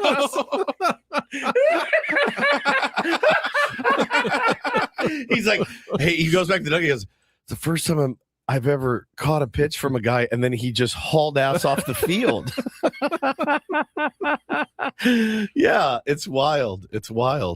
That's our Ben. All right, Sammy's standing by literally have once the more. One last time from Peoria, Arizona after this check of traffic on 97.3 The Fan. From the 855 Get Ross Traffic Center. Injured? Demand justice. Demand Jurowitz. 855GetRoss.com. Here's Kelly Danick. This game day traffic report is brought to you by Crystal Geyser, Alpine Spring Water. We are seeing some improvements on our roads. Got a crash clearing stage on westbound 8 just past Greenfield Drive. It's in the center divide. Crash clearing from the Palomar Street off-ramp. Southbound 805. What makes Crystal Geyser Alpine Spring Water different? They always bottle their Alpine Spring Water less than 1.5 miles from the spring source. And all of their bottles are made with 50% recycled plastic from their own recycling plants. Crystal Geyser, bottled at the spring source. I'm Kelly Danick with Ben and Woods, San Diego's #1 sports station, 97.3 The Fan. Just legendary. One last time, funny. presented by David P. Shapiro, criminal defense attorneys helping good people regain control of their future when charged with a crime since 2010. Visit davidpshapirolaw.com. We present spring training. Sammy, you're going to miss those blue picnic tables where you're set up every I single know day. it's like it's my second home out here, even more than the Airbnb. Yes, I will miss it. Look, it's a great time in Peoria. The people here are great. It's a great time of year, but I would be lying if I didn't say that I am very much ready to get out of here. I think a lot of people share that sentiment. But yes, these blue picnic tables are kind of iconic, and we'll see them hopefully next February. But until then, I'll be happy to say goodbye. Sammy, if you do happen to stop at a convenience store and grab a bunch of, I don't know, cinnamon Zin 6s on your way home, that would be ideal. If not, I understand as well. But no, man, you've done such a great job. You always do such a great job out at spring training. So kudos to you. Thank you to David P. Shapiro for making that happen for us as well. And man, listen, I'm with you, dude. I saw so much consternation and people upset about yesterday's game, and I just was laughing. I go, I don't care. I don't care even a little. I just want the games to count and to matter. And hopefully, as we mentioned earlier, you know, the flipping of the switch, guys get locked in, you get into the rhythm of 162, and this team can go out and win some ball games, man. That's what I care about. Yeah, obviously yesterday wasn't a great start for Walker Buehler, but again, it's spring training. It's Arizona. Again, I didn't talk to him Hot after the Arizona. game, but Was he trying to work on something yesterday? It was not a great start. It was by far and away his toughest spring training start, but I wouldn't get too crazy about it. Let's focus more on what he does next weekend against the Tigers. But you're right. From a starting pitching standpoint, I think, and I heard a little bit of your conversation earlier, I think it's fair to kind of circle that right now. Coming out of spring is very clearly the biggest question mark for a variety of reasons, and something that is going to have a big impact on the early part of this season and how this group performs as a whole. And you're right. They're going to need guys to kind of flip that switch, whether it be Pivetta or King, Buehler after the start, German Marquez when he makes his debut. So, yes, everything else I think you should feel pretty good about. But yes, the starting pitching is definitely going to be a bit of a question mark coming out of spring. Sammy, we talked about it in our first hour, but with Walker Buehler and Ty France making the teams, what decisions are still unknown or left to make for the San Diego Padres about their opening 26-man roster for later this week? Well, I highly assume after Ty France making the roster, after that news came out, I highly assume Bryce Johnson will round out the bench. So your position player group is pretty much set. Mason McCoy does have options. I would assume he will get option down to the minor leagues, but Bryce Johnson, and I've said it to you guys for weeks now, he always made sense. I understand Jace Bowen had a wonderful spring, and I think Jace is somebody when there's a need that's going to be at the very top of the list as far as an outfielder that will come up, and you'll see what he can do, make his major league debut at some point this season. He had a great spring. But Bryce Johnson always made sense, I think, because of his experience, kind of the floor that is there when you have a Bryce Johnson, and also the fact that Bryce was out of options and Jace Bowen did have options, and I think that probably made the decision pretty easy. As far as the pitching staff, starting-wise, I think at this point, obviously we know Buehler's made the team. Certainly looks like German Marquez will be that fifth guy unless they get super, super creative with how they round out the early part of the rotation. The spot to me where there are still questions is the back end of the bullpen, and there are a couple of different prongs to it. Number one, I think the first question is Jason Adam, and if he is going to be on the opening day roster. He appeared in his first Cactus League game over the weekend. I believe, I've got to double check here, I believe he may be pitching today. I didn't look at the schedule before I came on, but I believe he may make one last Cactus League appearance today. Don't quote me on that. I think I saw that. I will be interested to see if he is on the opening day roster. I know there's been, some writing, some reporting that he's trending that way. My impression over the last couple of weeks was I thought that they would need a little bit more as far as kind of building up appearances, just based on, a lot of those relievers, they're up to 9-10 appearances in the Cactus League, and Jason's going to be at 2 max. So I thought he would need a little bit more time, but maybe not. But the reason I bring up Jason Adam is because you're essentially right now, to me, dealing with 3 bullpen spots. If Adam takes up one of them, well, that's 1 out of the 3. And then you have basically a group here of Bradley Rodriguez, Kyle Hart, Ron Marinaccio, and Alec Jacob that would either fill those last 3 or the 2 if Adam makes the team. So to me, that is the part of the roster where I think we'll have some questions at the end of the day as far as who is going to make it. Marinaccio's out of options. You can option down Jacob. You can option down Bradley. Same thing with Kyle Hart, who I think has a great chance to make the team. I will say Logan Gillespie getting reassigned yesterday kind of makes you wonder if Kyle Hart will make this team as kind of a long man. But the bullpen spots, and especially the Adams situation, to me, that's kind of the final piece that they got to figure out here on the final day. Talking to spring training Sam Levitt. And Sam, I saw the video of you calling an Ethan Salas home run. Woo, Congratulations buddy. on the spring breakout game, which you got to do again, and some interesting developments during that game. Give us your kind of overview for people who didn't catch it on Saturday. Yeah, it was fun. I thought the Padres prospects did a really nice job. What was interesting about that game, and look, it's true about the Padres system. It's a very, very young system. I mean, there's talent, but it's young. especially on the pitching side of things. So, they're going up against a Cubs prospect team where you're looking at a lot of the numbers, and it's guys who spent all of last year at AA and AAA in a lot of spots. So even though they're all minor leaguers on the same field, it did feel like there was a bit of a discrepancy there. But the Padres prospects really held their own. And I will tell you, Ethan Salas put on a show. He had a single, a stolen base, a 3-run home run that he crushed. He threw out 2 guys at second base trying to steal. He had a sac fly and an RBI later in the game.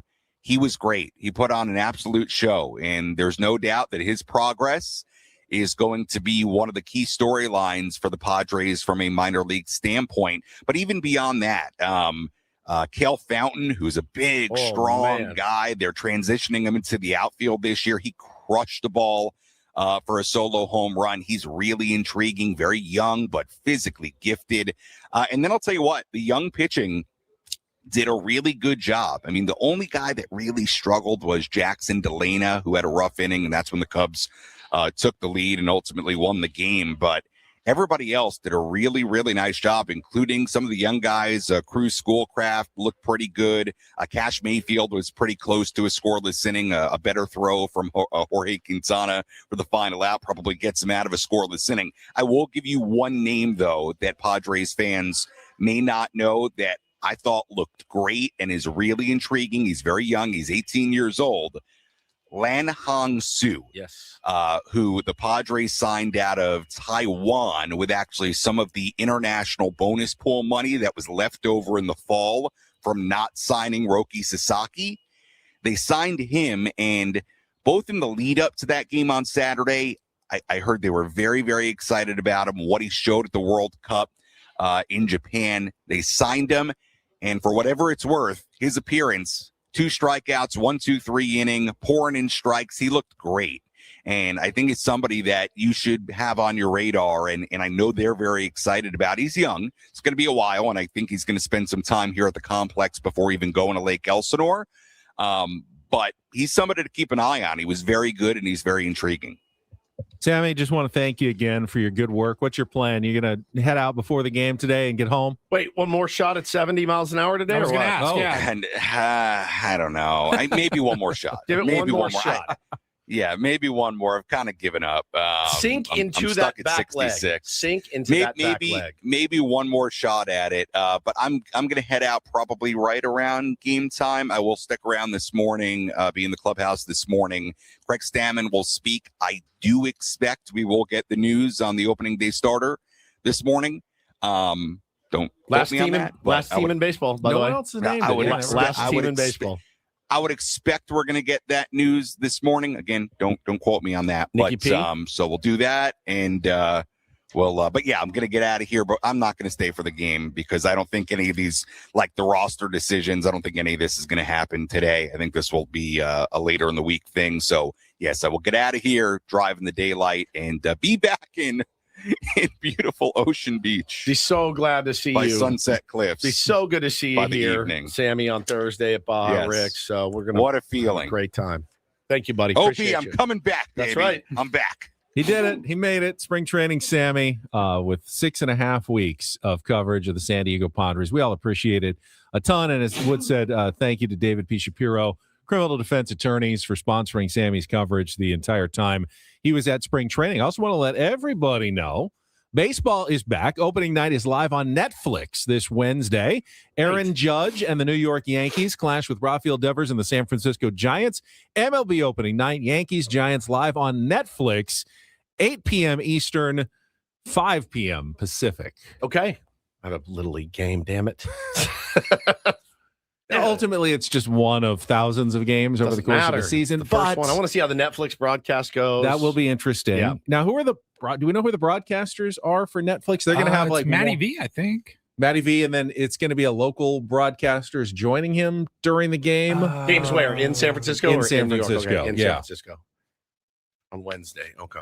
But yeah, and then they're going to have regular. what night of the week. They're going to have some sort of regular coverage throughout the summer as well. This is what we get to learn on opening week, is where to find all of our baseball games. Yeah, for sure. Other than here on 97.3 The Fan, where you can listen to every single. CC Sabathia and Hunter Pence, I believe. Okay. We're going to be with him.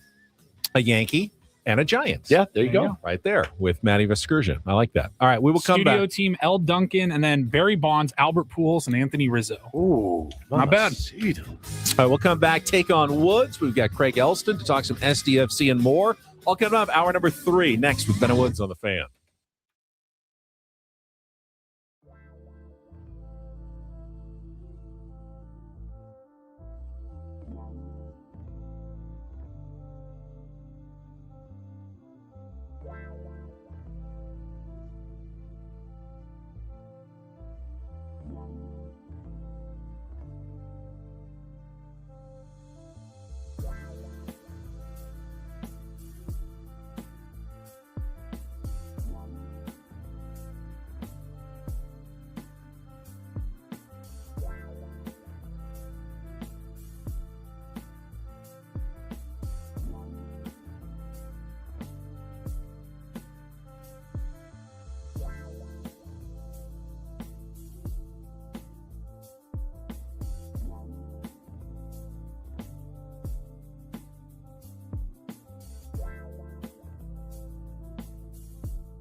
Monday, Ben and Woods 97.3. The Fan.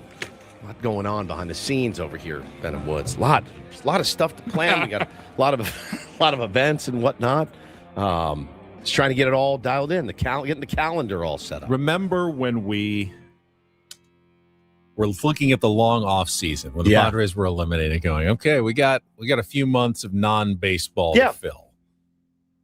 And we have done it. We've made it to the week of baseball. But then baseball hits, and it's the opposite problem. Then we have to kind of edit a little bit better because we have more guests. We've got more segments. We got the Padres recap every day.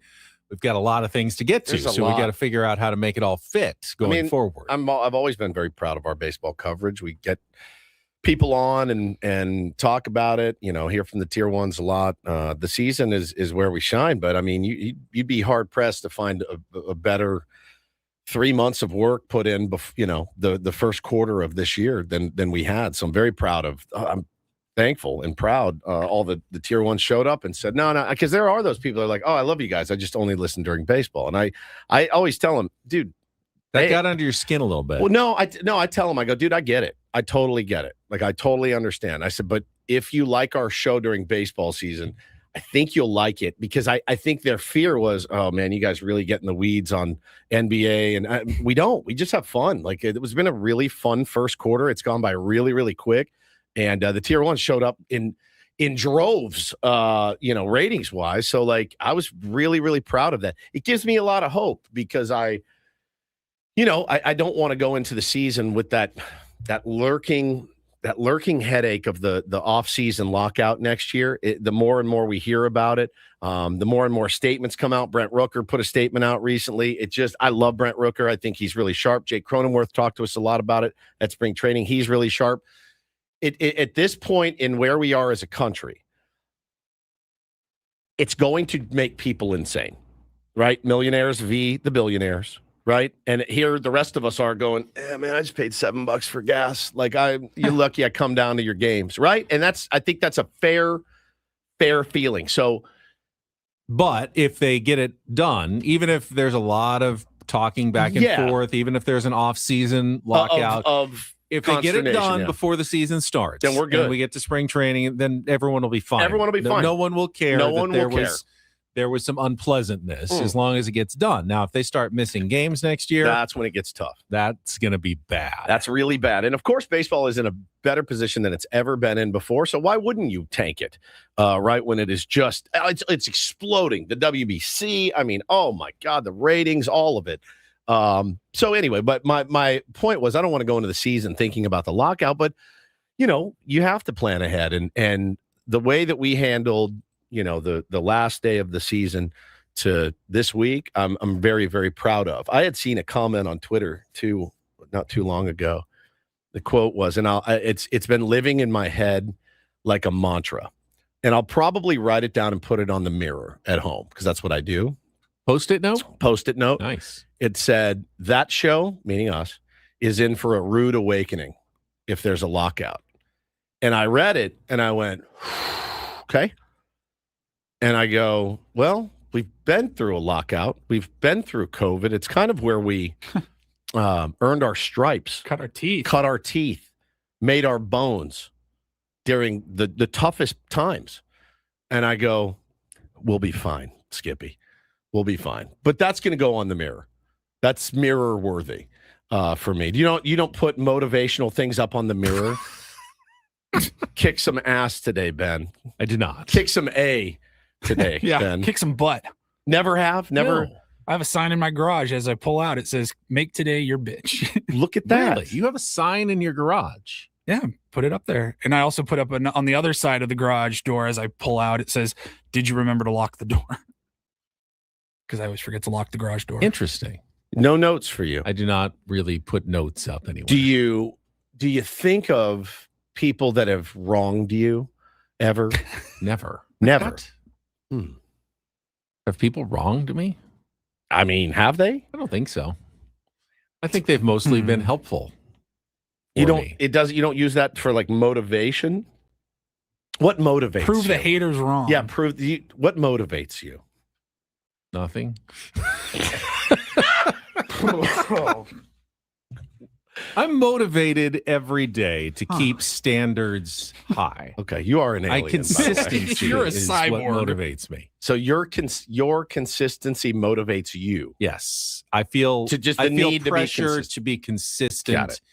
every single day. Okay. I do not necessarily, and this could be a failing, but the brass ring, I'm not the guy who's always reaching for the brass ring. I like dedicated consistency day in and day Sure. out. Which is why- You're a lunch pail guy. Yeah. And I rely on you for more of the ambition Okay. and the That's why we stretching work. ourselves and pushing me a little bit. You push me. That's why we For work. sure. That's why, Yes. because you can't have two of me in here. Right. And you can't have two of me. Be like, I don't care. Whatever you guys want. I care. No, that's not what but- I mean. Yeah. But like, no, it's just, you want to get the beat writer on? Yeah, sounds good to me. I love a good beat writer. And then you go. I'll make it as good as I can Yeah. every single time. I That like to, at show least. is in for a rude awakening. Is going to live rent free in my head for a year. And it's what's going to get me out of bed and inspire me to be creative and have fun and do a good radio show every day. But I am very much, when I saw The Last Dance, I very much related to Michael Jordan saying, oh, yeah, I know, I just made it up. I just made it up to infuriate myself. I go, yeah, I've done that. 100%. What's that guy looking at? What's his effing problem?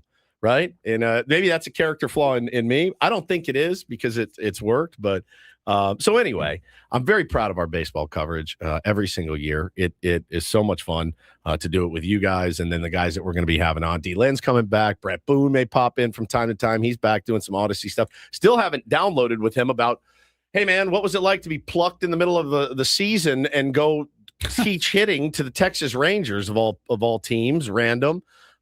We still haven't gotten that full story, so there's that to talk about. We'll, of course, have D. Smith. We'll have Craig Elsten. Who else is coming on this year? We've got Eno Saris is back this year. Fridays, management report. Yeah, all of it. I mean, I'm elated. We're trying to get the thing with Craig Stammen nailed down. We will start like our full weekly coverage, like guests every day Next and everything. That'll all start next week. Yeah, next week we're off and running on a. Hopefully, after winning a couple games over the weekend. Yeah, I mean, it's not going to be an easy start. Did you see not just Tarek Skubal and Framber Valdez, but got Logan Webb, Paul Skeens, all likely going to face the Padres in the first 10 or 11 games of the season. They've got some tough pitching matchups. Now, there's an argument that you'd rather get those done early before they're all pitching 8-9 innings. You can maybe get to them earlier in the game. So the Padres have a tough start to the season for sure here, especially with the uncertainty in their own starting rotation. Like, they're going to have to play well to make sure that they don't get off to a bad start this year, which would be not ideal. You don't want to be chasing a 9-game deficit, by the time you get to June. No, early in the season. Last year's, you've said it many times. Last year's hot start, 15-5. That's what carried them. Last year's hot start was 100%. absolutely essential for the San Diego Padres' success. They were able to not relax, but they certainly never felt like we were about to lose our playoff spot. I didn't think at any time. They were always comfortably there. And they didn't have to play great. Rarely does a team play their best baseball in their first 3 weeks. Yeah. But we did. They did. Boy, and they got into the playoffs with it, but they did not have I don't believe they had a stretch better than that at any point in the season. Yep. C20 Moreno says Tim Flannery, 100%. Flan will come on this year. He said Goose Gossage. I'm going to do 0%. I'm going to have a hard pass. I'm going to pass on the Goose. We don't have a long enough delay. We don't have a long enough delay to have Goose Gossage on the radio. We just don't. Letters to AJ has been requested. Letters to AJ will 100% appear on this program. Teddy Leitner has been requested. So yeah, you guys fire away, man. Guys you want here. We would love to have all those guys on. In season, I love talking baseball with guys that have done it, guys that know it, like the back of their hand. I'm so proud of our coverage. We work really hard to make sure we bring you good coverage. I wish we could have Adam Jones on more, but he's Buddy. Yes, Buddy Black will be on 100%. He's a Padres employee now. Yep. Adam Jones is a Baltimore Orioles employee. They don't want him doing as much media as he's done in the past. San Diego media. I mean, I wanted to get him on during the WBC. Like, who better to talk about the World Baseball Classic than the guy that made, I don't know, the highlight of the tournament? I know. And he couldn't do it. So I know. So, yeah, that's where we're going to be. We're going to be, we start on Monday as far as knocking it out of the park for the entire season. So very happy about that. We put a lot of thought and effort into it every year. So excited to get that going, show the tier ones what we can all be and, ready to dive into the baseball season. Not just the San Diego Padres, all the baseball. I saw a breaking news story this morning. Spencer Strider is going to open the season on the IL. He's got an oblique, and it's just like things have gone from bad to worse. Like if you think we had a bad spring training here in San Diego, Benny, if we win today, we finish 500, which is, whatever. So yeah, like they have lost Schwellenbach, they've lost Strider, Jurickson Profar got popped for steroids. It's really been a tough spring training for them. Matt Scraby, by the way, weighs in. He says, I've been putting notes up on my bathroom mirror since I went to rehab. Extremely valuable exercise. Interesting. Yeah, very good. Does it not look cluttered, messy? No, I just have a couple. Just a couple. I have a couple. Not like giant. It's not. No, it's not. It's not. It doesn't look like True Detective or anything. No. A couple other My wife baseball would not stand. Couple other baseball notes since you brought it up. The Philadelphia Phillies signed pitcher Christopher Sanchez to a new 6-year contract extension, which is interesting because he just signed an extension last year too. This replaces that one. It kicks in next year, but they've decided to give him additional money and additional years after the great season that he had last year for the Phillies. So they locked him up long term. Also, did you see Randy Arozarena said he apologized to Cal Raleigh? Yep. Honestly, Randy Arozarena didn't do anything wrong until maybe afterwards when he publicly lambasted Raleigh for not shaking his hand. If he had handled that privately, that would have all been on Cal Raleigh. Yes. Like, what a stupid thing to even be a thing. It should never have been a thing. He says they're teammates, they're buds, they're good now. I guess you have to take their word for it. We'll probably not know otherwise. I'd imagine the Mariners wanted to put that to bed before opening day and not leave a bunch of questions for reporters to continue to like, how are things here in the locker room? Are they okay still? Are you guys all right? It would drag on for 162. Really, it would. It would drag on for the entire season. You got to put that to bed ASAP. Get ready for your season. The Mariners making Randy apologize is gross. I don't know that they made him apologize. Randy was in. You don't know wrong. that they didn't. Randy was in the wrong the way he handled it. They probably. Cal was in the wrong for not just dapping up his teammate. Like some stupid macho competition thing that was totally unnecessary by Cal. But Randy went over the top in the criticism. He was hurt. Personal attack on Cal after the game in the World Baseball Classic. He did not need to do that. Yeah, he was hurt. Hurt people, Benny. Don't you know that? Hurt people. I'm hurt by your friend's suggestion. You want to tell everybody? Well, I was playing golf with Scotty. He listens to the show. Scotty is Ben's best friend. Yeah, and Scotty, like you, is very much into music. He does all kinds of his own lists and, more classic rock, I think. But he was like, you don't need to play your open again at 8:00. We already hear it at 6. He doesn't want to hear it again at 8:00. The reopen to the show. Right. We got to start over at 8 though. Yeah, that's right. It's like 2-hour shows rather than a 4-hour show. And I tried to explain that to him. Guess what, Scotty? You're going on the mirror. Scotty is now son of a bitch. You have earned your way onto the mirror, bud. They don't need the show open. Huh. It's a compliment. Did you defend the show open or did you take Scotty's side? I defended the show open. Finally. Because I love the show open. But his argument was, but it's long, and you guys, I want more of Ben and Woods and Paul. That's nice. And it is a longer music. That's why I like it. It gets me in the right, right headspace. Yeah. That's the only reason I did. My boss, when I was at 94.9, so I was on a show went belly up. Then they're like, all right, man, you're a DJ now. And I go, oh, okay. I don't know anything about playing music in the mornings. I got to figure this out. I faked it till I made it. So I remember going in and I had an intro, an open. for just me playing songs. Pull up Black Metallic by Catherine. You had Leo your Polly. own I DJ show open. So you never hear that. They just go. They switch from one. They DJ go to from the next one jock to the between next songs. between songs. That's how it always has worked. But I had a full on. I've always been this way.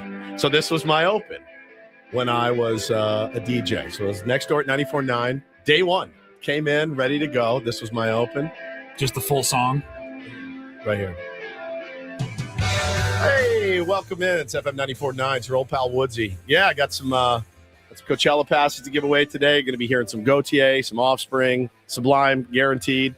All of those, probably multiple times. Anyway, here's Gautier, and that was it. But I did, and my boss was like, "What? Why do you have an open?" I go, "Why not? Because it sounds cool." It is funny because one of the biggest differences between what we do and what all the shows down the hall do on the music stations is ours we consider to be a show. It's a show. For DJs, it's more considered a shift. It's a shift. Yes, that's exactly. I was the 6 a.m. to 10 a.m. shift, not show. Yeah. We're the 6 a.m. to 10 a.m. show. Correct. Not a shift. Over there, they do the 6 a.m. to 10 a.m. shift. Yeah. Yeah. There's exceptions. Like our friends John and Tammy, that's a show. Yeah, they play music. Yeah, too. but they also play music. Yeah, but it's a show.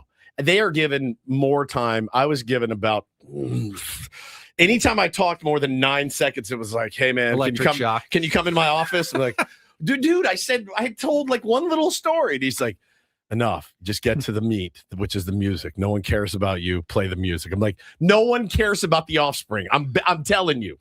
They would rather hear me tell a funny story than listen to the Offspring." And we would go round and around. So then, as I've said before, I started just playing funny fart songs over all the bad songs, and he didn't like that either. Yeah. Wasn't about you, Woods. I know, but I wanted it to be about me and what I trying to establish. I was trying to an identity, a brand. I was trying to build a thing. You found the right. It's radioactive again. You'd get so mad at me. Thunder. Yeah. The thunder. Yeah. The thunder. Here's the thunder song. You guys should. Everybody, when they go into work, you should have your own open, no matter what it is you do. I agree. Walk in and have your own. Like, "Oh, look at Jimmy's here!" Like, yeah, let's go. Get your own little JBL. Everyone would enjoy that, right? 100%. Everybody deserves a walkout song or an open. If you work in an office with like 40 people, and every the first 3 hours of the day, I love it's it. just everyone's open walk-up songs. Yeah, like, "Oh, look who's here!" I'm ready to sell some plumbing supplies today, my friend. It was great, dude. It was great. Well, Scotty, we're not getting rid of it, so sorry. This hour on 97.3 The Fan is brought to you by GL Pools, the company trusted by thousands of San Diegans to keep their pools sparkling, swim-ready, and expertly maintained. Call GL Pools now. Say radio for a free month of service. Call now if you want to play Take on Woods and try to qualify for the trip to Las Vegas at the Fontainebleau. 833-288-0973. Music, movie, TV trivia, your choice against Woods. Coming up next, 833-288-0973. All after traffic with more Ben and Woods on 97.3 The Fan. Gambling problem? Call 1-800-GAMBLER. GEGE 000-466. For a full list of games and rules, play at 7 Mile Casino. Visit 7milecasino.com. First, I was in the car a very long time yesterday. And yes, they have nice card rooms in Las Vegas. But if you can go to 7 Mile Casino and be in the car for 7 minutes as opposed to 7 hours, which is what I was in the car yesterday, that's a no-brainer every single time. It is so convenient and so nice once you get there for all kinds of card players in San Diego. Yeah, you're absolutely right, Benny. They got the Texas Hold'em, Pai Gow, Baccarat, and, of course, California-style blackjack. You will have a great time when you go to 7 Mile Casino. And listen, if playing cards isn't even really your thing, it's just a great place to go hang out, grab a beer. You can watch a game there. They got TVs. They got a really cool bar area. The food is outstanding, and I mean outstanding. Go give it a try yourself. You're not gonna waste a bunch of time in the car, man. It's just 7 minutes from downtown. Yeah, we all have limited time, so take advantage of it. Maximize it when you're having fun rather than driving by going to 7 Mile Casino. It's just 7 minutes from downtown.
Hey, player, this is all yours.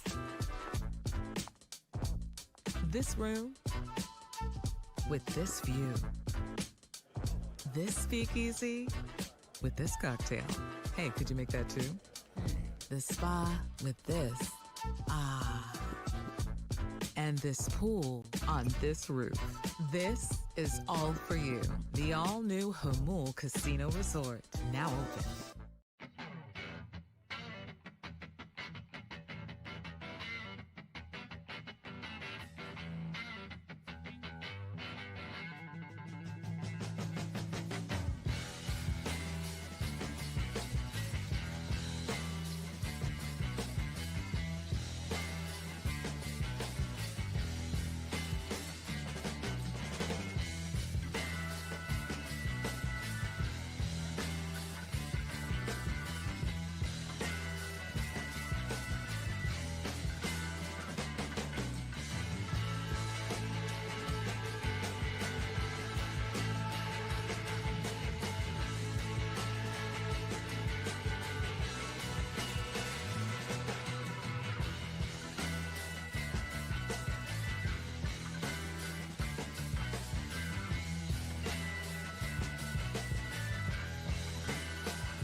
Is everybody in?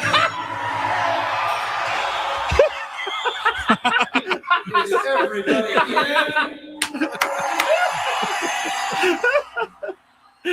Is everybody in? That's right. You tell Woods not to do something, he is going to do it even more. Wake up! All right, we're good. That's fine. That's enough. You tell him now. We're doing it before every segment. You didn't want it twice? You're going to get it 14 times. 14 times a day. Oh, I just had a stroke.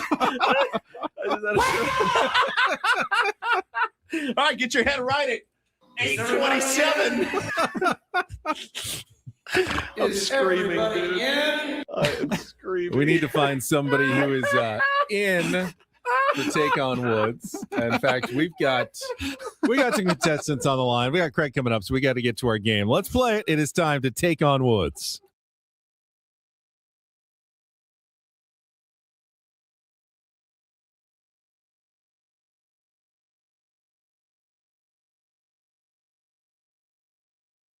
Woods. Take on Woods brought to you by Bay Alarm. Security and fire alarms for every business. We got you. Let's go to line 1 today. Is this Matt?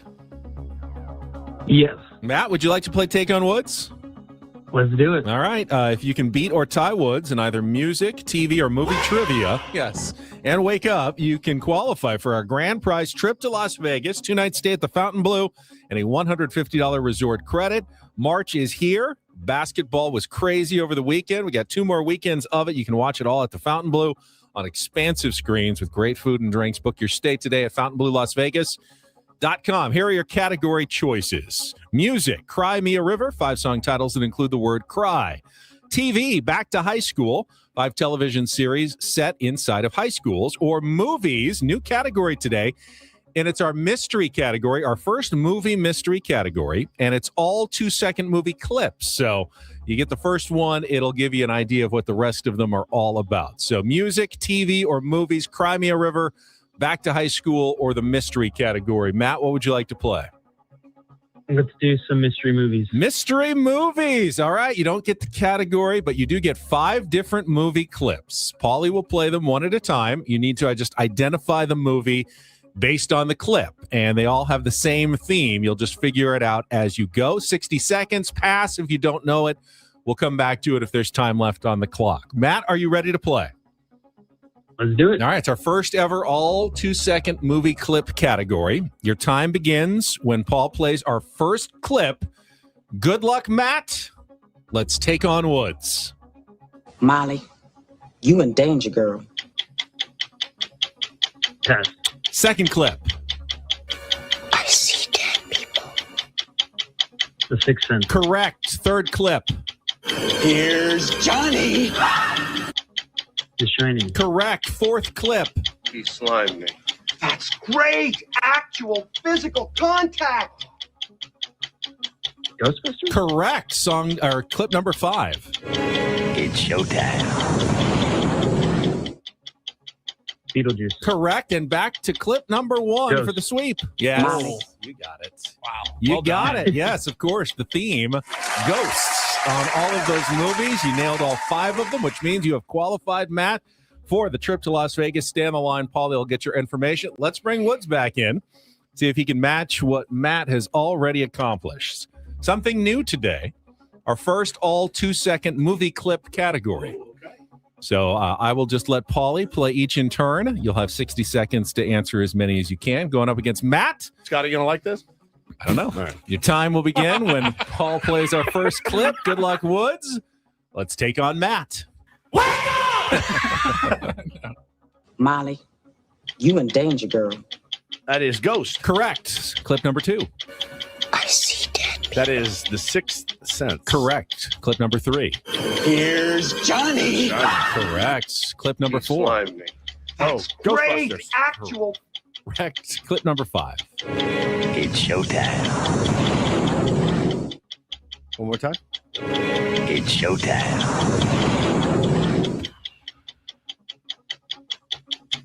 The general sense of the theme here. Yes. It's showtime. You recognize the actor's voice? One more time. It's showtime. Poltergeist. Ooh, that's this one's Michael Keaton, and that was Beetlejuice. Beetlejuice, which means Matt, by a 5-4 score, No has beaten you in our first ever 2-second movie clip category. Congratulations, Matt. Well played. Yeah, Ghosts was the theme. I didn't like Beetlejuice. You didn't like Really? Beetlejuice? I didn't. Really? Catherine O'Hara? I know. Jeffrey Jones? You don't have to. Why do people always do Winona that? Ryder? They always, Ben always does. he does it. No, I didn't like it. Good music from Danny Elfman. Yeah, One I of do. my favorites. I like Michael Keaton a lot. I probably Ever. should. My kids love it, so it's on. It has been on a lot. But I never liked it. Even when I was a kid, I didn't It's like this it. movie where if you say Beetlejuice 3 times, I know what it is. Catherine O'Hara. I know the whole thing. Okay. Hmm? Fair enough. Yep. All right, we will take a timeout when we Really? come back. Michael Keaton, Catherine. I'm trying. I never get. Well, I said it because No, I feel like these are things that Woods generally likes. No Andy McDowell though. True. It never got me when I was a kid. I know it got a lot of my friends. Didn't get me. Fair enough. All All right. right. Craig What Elsten will join us. We'll talk some SDFC and Padres baseball. Another draw for SDFC yesterday in late stages of the match. That is coming up next on San Diego's #1 sports station, 97.3 The Fan.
He just here. I'll show you a little. Just a little. Please Just a don't. little bit. What hurts on you? Nothing at all. A little bit. Not that now. So let's say whatever you're about to touch is the only thing. Let's say It's gonna hurt. Right? All right, yeah. Okay. Pretend your knee hurts. Pretend your knee. It's going to in a second. Right here.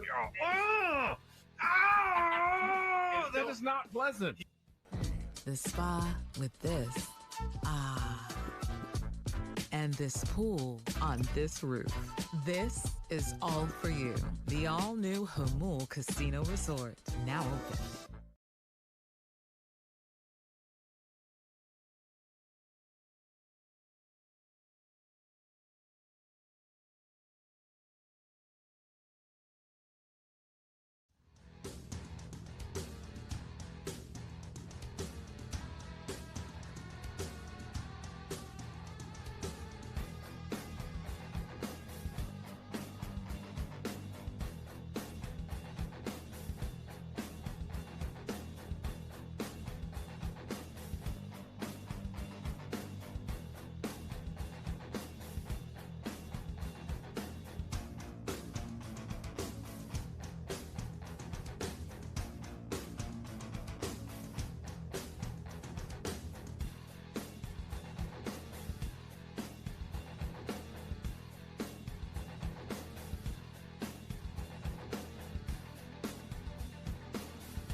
Broadcasting live from the Bill House Studios. We know how. It's Ben and Woods on a Monday. We got Craig Elsten standing by. Definitely one of the tougher weeks for SDFC. But I guess it's good, even on a tough week, you still get two results, as they say in soccer. We'll talk about that and more with Craig right after a check of traffic here on 97.3 The Fan. From the 855 Get Ross Traffic Center. Injured? Demand justice. Demand Jurowitz. 855GetRoss.com. Here's Kelly Danick. Traffic is brought to you by Soapy Joe's Car Wash. Got a number of problems this time around. A crash on southbound 15 past Auto Park Way. Everything's been cleared into the center divide. Then up ahead near the 163, accident blocking the fast lane. Also traveling on eastbound 78 before Mar Vista. There's a stalled vehicle in the slow lane. Going to find westbound 8 at Marina Boulevard off-ramp. Stalled car over to the right shoulder. And northbound side of the 5 right before 6th Avenue. There's a collision involving several vehicles. They're all over to the right shoulder. Further north on the 5 near Old Town, we're getting reports of what looks like a rake or some other gardening tool in the slow lane. Santee, get ready to shine. Soapy Joe's is now open on Mission Gorge Road. New vacuums, fresh new look, and the same soapy clean you love.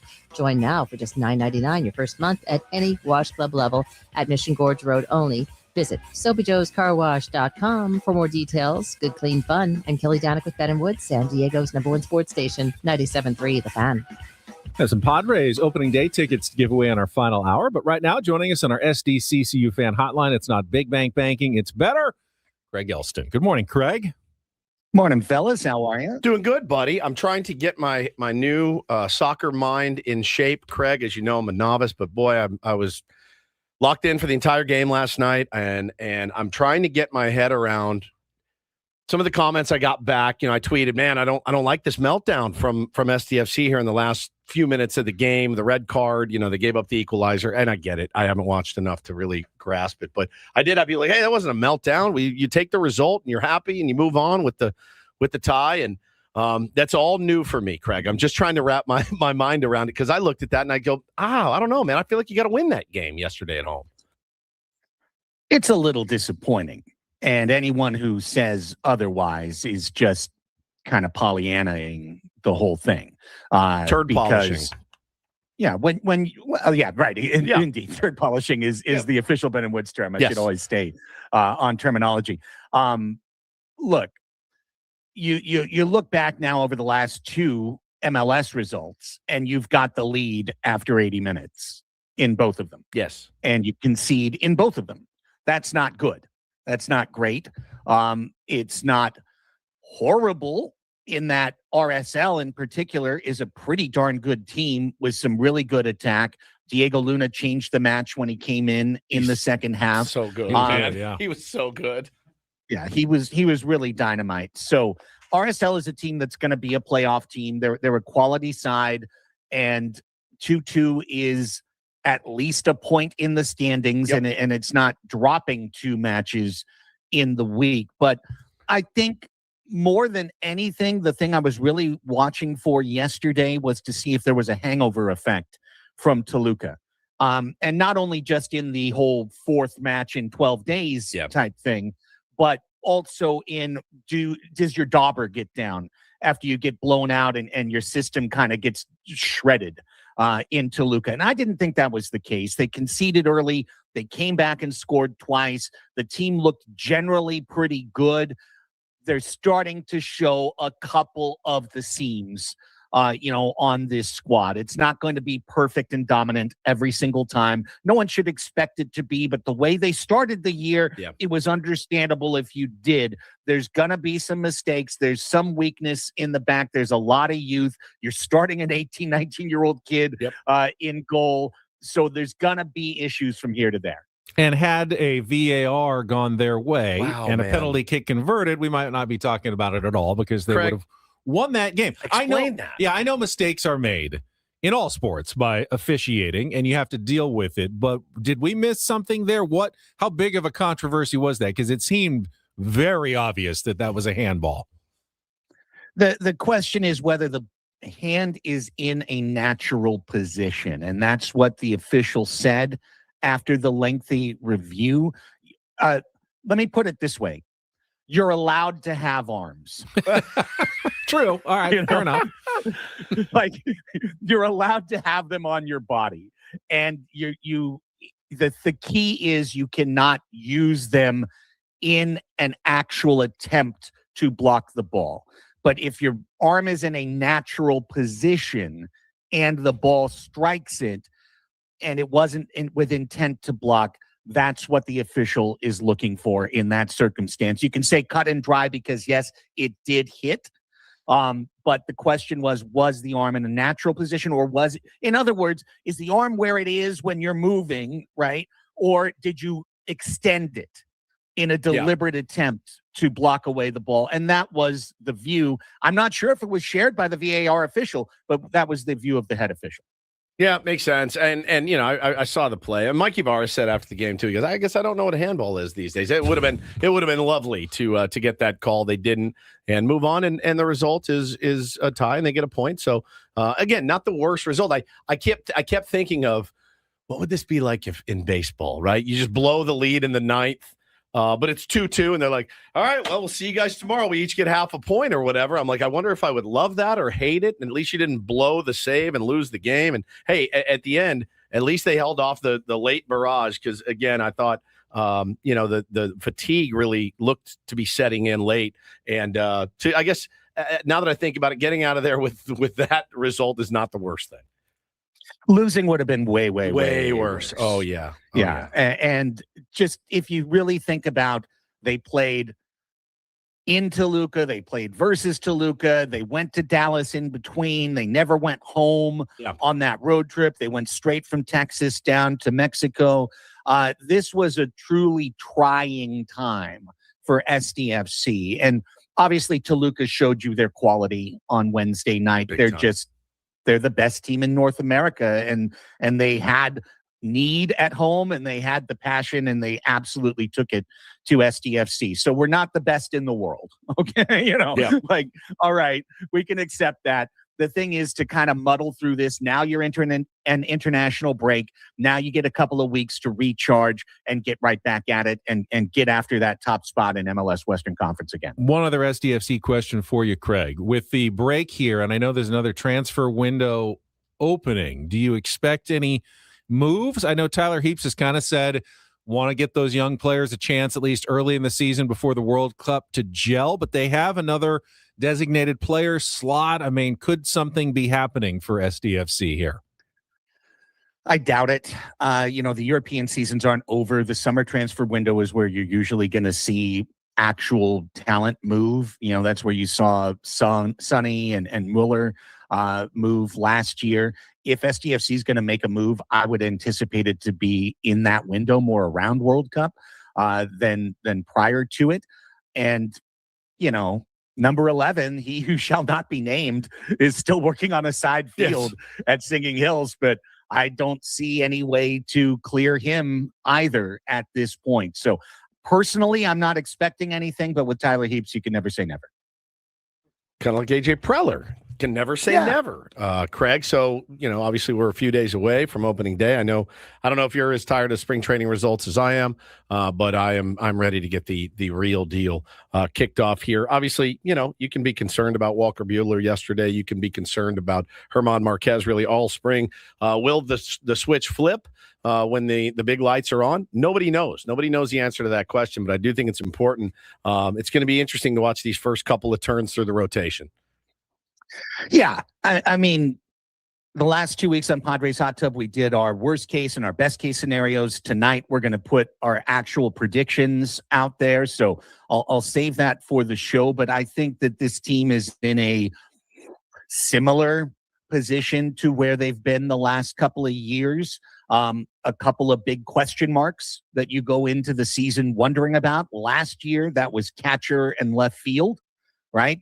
Jason Hayward, Martin Maldonado, Elias Diaz. What are you going to get from these guys? Connor Joe. And the answer was you're going to get nothing. From all four of those guys. And you're going to get nothing, but you're going to start 15-5. That's the craziest part. Yeah. No, right. So you've got questions, and the question this time is honestly 1 through 5. Yep. In the starting rotation, every single guy has a question mark attached to him. And then you've got things that you feel you can really count on. Your bullpen, you can count on. This lineup, you should be able to count on to be better and more consistent this year. When you add it up, is it enough to be a playoff team? I think it does depend on the variables. But the question to me is, can San Diego kind of outperform where their number was? They've done that each of the last 2 years. I think they can do it again. Obviously, Tatis, Merrill, Machado, Bogarts, those guys' performance goes such a long way towards determining that. The one I want to point is Merrill. Jackson had that incredible rookie season. Last year, he dealt with injuries. I think he strayed a little bit from his form. This is year 3 for Jackson Merrill. He is still a guy I believe has another jump. Oh, yeah. That could be a 5 to 6 WAR type season. And if he puts up a 5-6 WAR type season, that really changes things for San Diego. I believe in him so much this year from what I've seen. The ball he got to the other day, the ball top of the zone that he hit out off the top of the wall or whatever, he looks locked in right now. And when he's healthy, he's one of the most dynamic players that we've seen. So he's right up there, man, with the most dynamic players in baseball. My last thing for you, Craig, is Fernando Tatis Jr. will lead off against righties, lefties, both, neither. I think it's going to start neither. I think Crony's going to start against righties and maybe Bogarts against lefties. As the We leadoff thought so man. too until yesterday's lineup, which then had Fernando Right. leading off, and now Craig Stammen has us once again questioning everything we thought we knew about the San Diego Padres. I mean, the worst answer is also the truest. I guess we'll find out on Thursday. Right. Maybe Manny leads When off they put today, that and then we all just all week long we're like, "What the hell is going on?" I would do that just to troll everybody. I really would. Manny leads off today. Get him his 1AB and send him back to the clubhouse. That's it. It would make perfect sense actually. Yeah, to hit Manny lead off today. You know. I will say this on the versus righty side of it, which of course is not opening day because you face Skubal. I do like the Cronenworth, Tatis, Merrill, Machado. Yeah. Top four. I really like that. I saw some folks saying they didn't see Crony as a leadoff hitter. I mean, look at that 368 on base percentage, 12th in all of Major League Baseball last year, even with Tatis. He handles the bat. He knows how to take a walk. He knows how to grind at bats. He knows how to get hit by pitches. He, I think, still has 10-ish stolen base potential in there. He's a really quality base runner, though. He's good at first to third, second to home. So I like it. I like the idea of a grindy at bat to start the game a lot more than I like the idea of a guy swinging, first pitch all the time. Yeah, so for sure. I think it's a good fit. Craig, really appreciate it. As always, we will chat with you next Monday after the first 3 games of the season. We'll have results. I know. Yes. Full results. Holy cow. Can't wait, guys. Can't wait. Craig Elsten, and again, all guests on Ben and Woods appear on our SDCCU fan hotline. It's not big bank banking. It is better. I do think Jake Cronenworth seems primed for one of his best seasons, if not his best season as well. Yeah. And if that means a little bit of leadoff, I'm okay with Sure, that. man. Mix it up, dude. Do I mean, what you have to do. He has some of those like 13 pitch at bats. Yeah. And I love his ability, like Craig just said, the ability to take a pitch, like get hit by a pitch. He gets hit a lot. He has no problem doing it. He's a hockey player. We will come back. Paulie's got some headlines in our Reindl Report. We also have those Padres opening day tickets to give away. Maybe some more thoughts on a potential leak of the City Connect jerseys. All coming up with Ben and Woods on San Diego's #1 sports station, 97.3 The Fan.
Final hour of Bennett Woods, final spring training game for your San Diego Padres today. The Padres taking on the Seattle Mariners, which is convenient for both teams. As Very. They don't have to go anywhere. Can you imagine having to drive out to Mesa? My guess is that is on purpose, so they can both pack up and head out as soon as the game is over.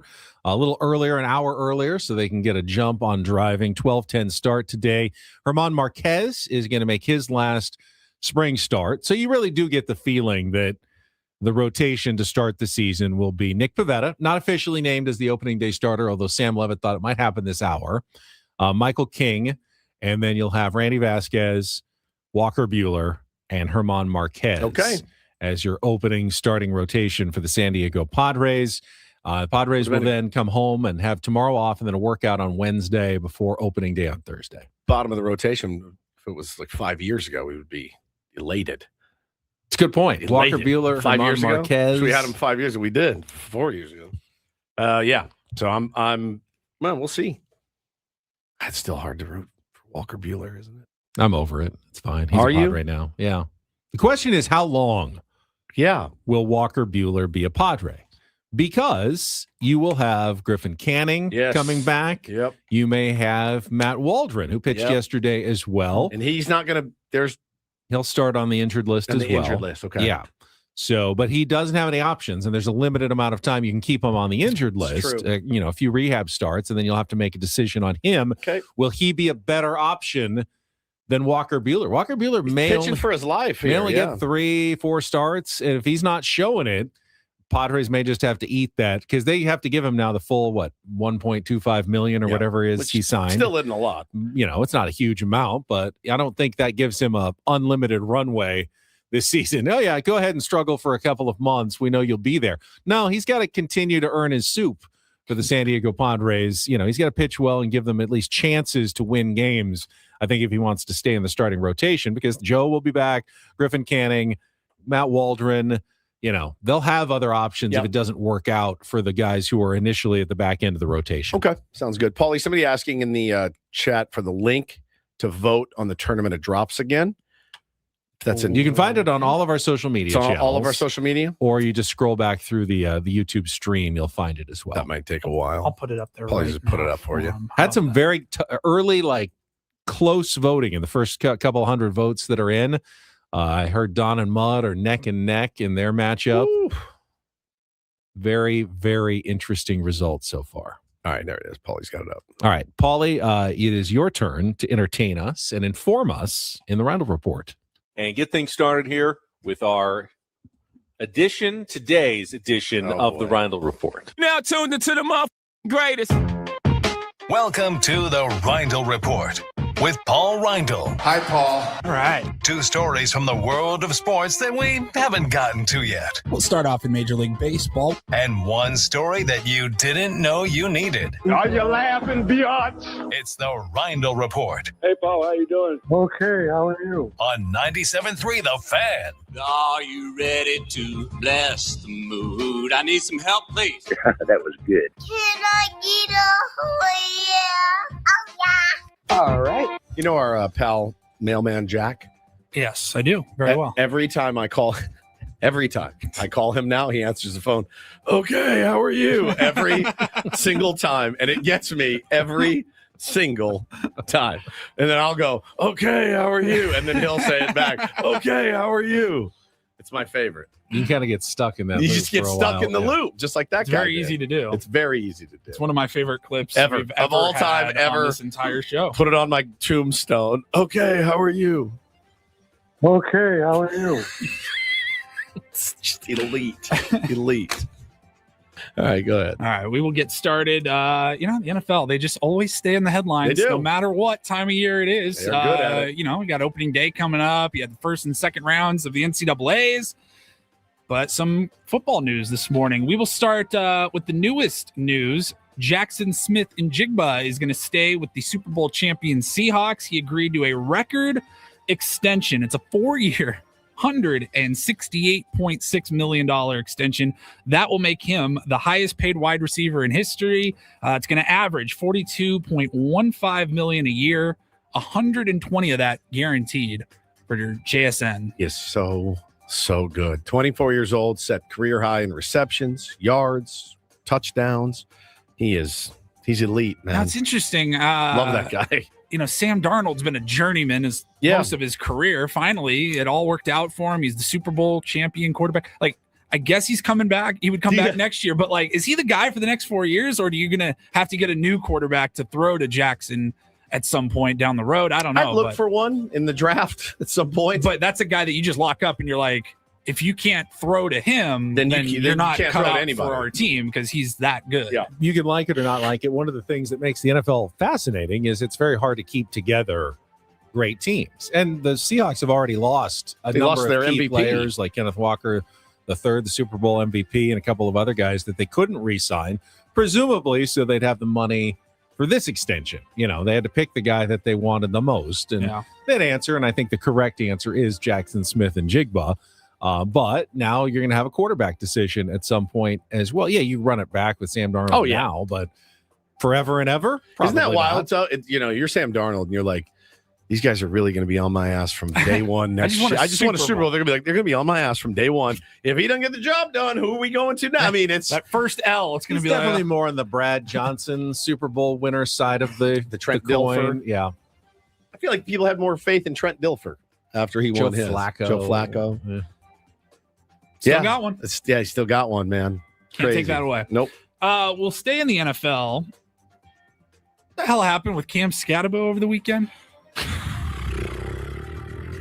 This we've all looked. So when I first heard of this, I think on Saturday, I go, "Oh, that's fake, AI or whatever." Yeah. Like it's a troll account or something. Like who?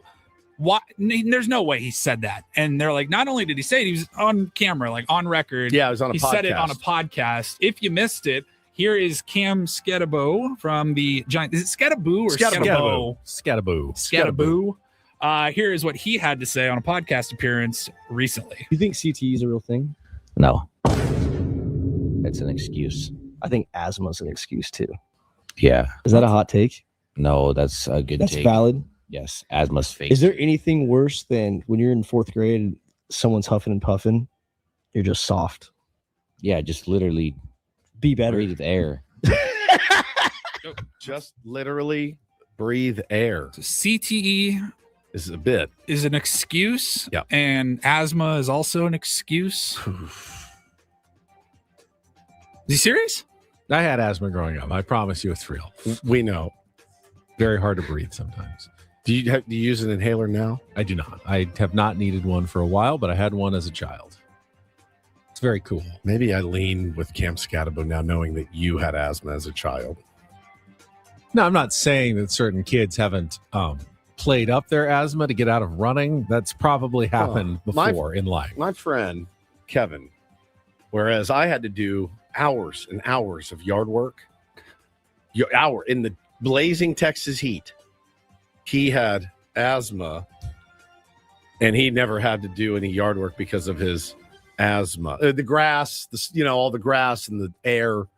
And I said, They certainly can trigger asthma. But They did with me. He played tennis. Really? Yeah. Well, when you're not having asthma, you're fine. But when you do, is there a chance? Okay, question. Yeah, I never had it. Yeah.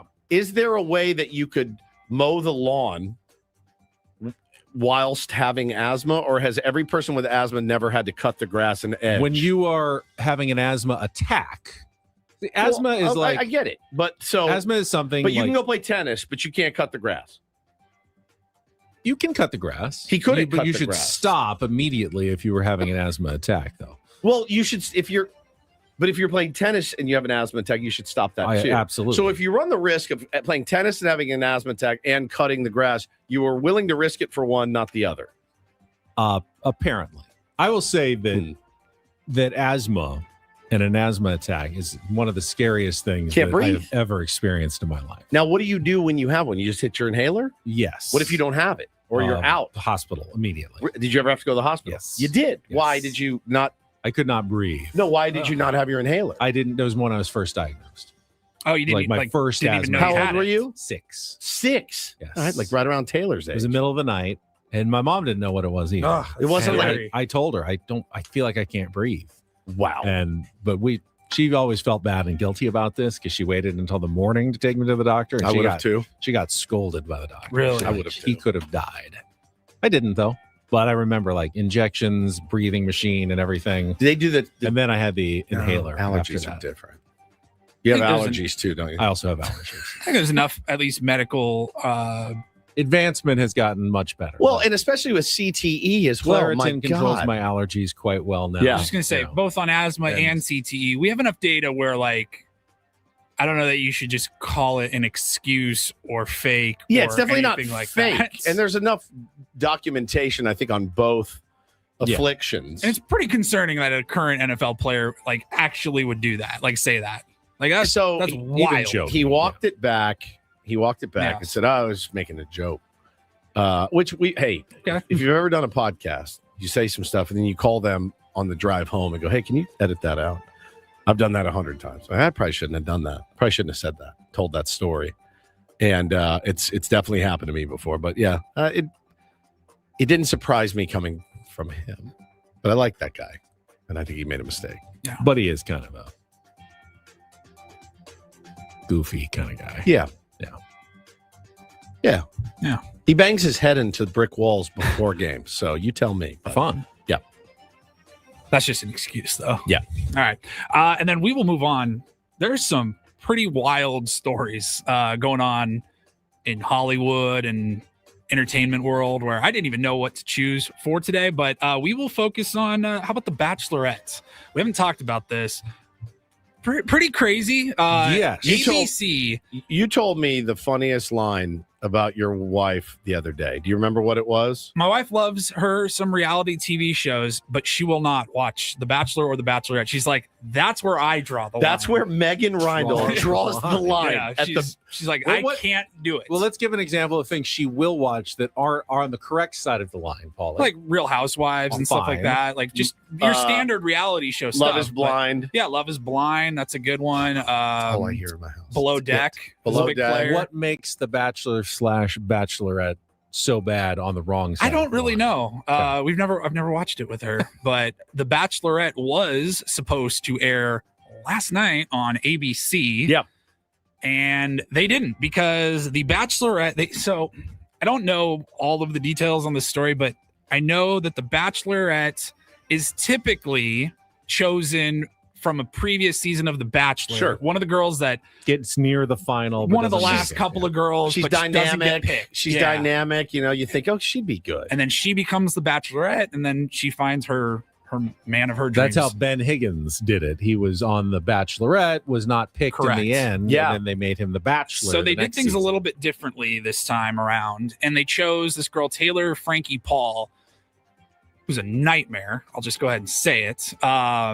She is from Utah. She did the Secret Lives of Mormon Wives shows, and so she was chosen to be the Bachelorette. Now she's been in this awful domestic violence situation where she was the abuser to her ex boyfriend, fiance, Saw a video. baby daddy. Yep. And there is a video that has been released.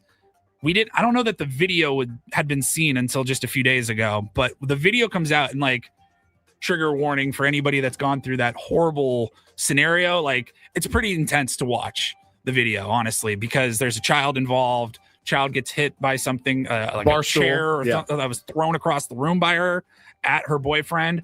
And so that video came out, TMZ got it, and ABC has since canceled this season of The Bachelorette. Just yanked it. Completely pulled the plug, which never happens. And Yeah, you let people get away with a lot these It's days, like- and they're still. I believe the domestic violence stuff had been like reported on and like was getting sorted out, but we didn't know like all of the details. We hadn't seen the video. So I think everyone was like, hey, why did you pick her in the first place? You knew this was like that this was coming or that she was involved in something. Well, it's an unfortunate reality that you see a lot of athletes. If it's not on camera or video, we don't treat it as seriously as the ones that are. Yeah. Ray Rice. I mean, went much worse for him because there was video involved. And whether or not maybe it wasn't that bad, I don't know that until they saw the video and then they realized. But that's a lot of money down the drain because they've film the whole season. But It's she's not, been on other shows. It's not live. Right. She's been on. She's not an unknown. She's not an unknown.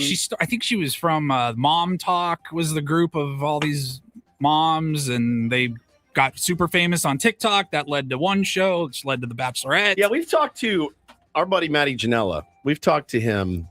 I've talked to him a lot. We talked to his wife Katie, who's just an incredible person. Maddie is the best. Mm-hmm. She was on Real Housewives, and yeah, they got a little taste. The stories that I've heard, I'm like, dude, Maddie, how are you okay? And he's like, gnarly. It ain't easy. It is not easy. And it takes a special kind to be able to open yourself up to that. Now, when that happens, you're going to get the scrutiny as well. And she's lost her opportunity because of her drunken buffoonery. And I'd seen like a few different examples. Like she won't shut the F up either. Oh, right she's now. not talking. She's still Like talking. everyone's like, put your phone down. Put your phone away. Don't She's tweet making through it so much worse. Yeah. But Known to happen. again, this is like, I think back to just because the anniversary, it's March of 2020 when pandemic happened. Like, remember when Disneyland closed down and we're like, this is a big deal. Yeah, it's a big deal. ABC doesn't just pull the plug on one of their flagship shows like The Bachelor. That's or already The been Bachelorette. shot, like in the Shot, can. The whole done. season's Yes, ready. It's not ready live. to go. So this That is money down the drain. Yeah, exactly. Now, but what it has done, it's the furor and fervor for The Bachelor or The Bachelorette or whichever one it was, will never die because now everyone's still talking about it. Even though we never talk about it. Yeah. We never ever talk about it, and we're talking about it. And But there's nothing to promote. but right now, there'll so be another one. eventually. There'll be another one. They'll find a thread. Yeah, I don't know what they're going to do if you got to just reshoot the whole show and try to have a delayed start to a new season. I was skip it. I was telling old radio war stories in here this morning earlier, and it was this age-old argument that my very first show I was on, Ben, the host was like, "No, Woodsy, you have to watch this stuff," and I go, "No," and he goes, "Dude," he goes like, "Howard talks about it." I'm like, "I don't care," and he's, "You have to watch this. We have to be able to come in here and talk about it the next day. These are the biggest shows." Back then, it was American Idol and it was The Bachelor or whatever. I go, I'm not doing it. I can't do it. I can't do it. I can't suffer through it. And even for the goodness of the show, I can't. And I refused to do it. And then so we didn't do it. You didn't even watch American Idol? Everyone watched. I would watch like highlights and stuff, but I wouldn't sit I used and to watch the first couple seasons. I watched I was beginning like to end. the first Is season. that Ruben? First season was Fantasia Kelly Barrino. Clarkson. Yeah, she was good. Yeah. Justin Guarini.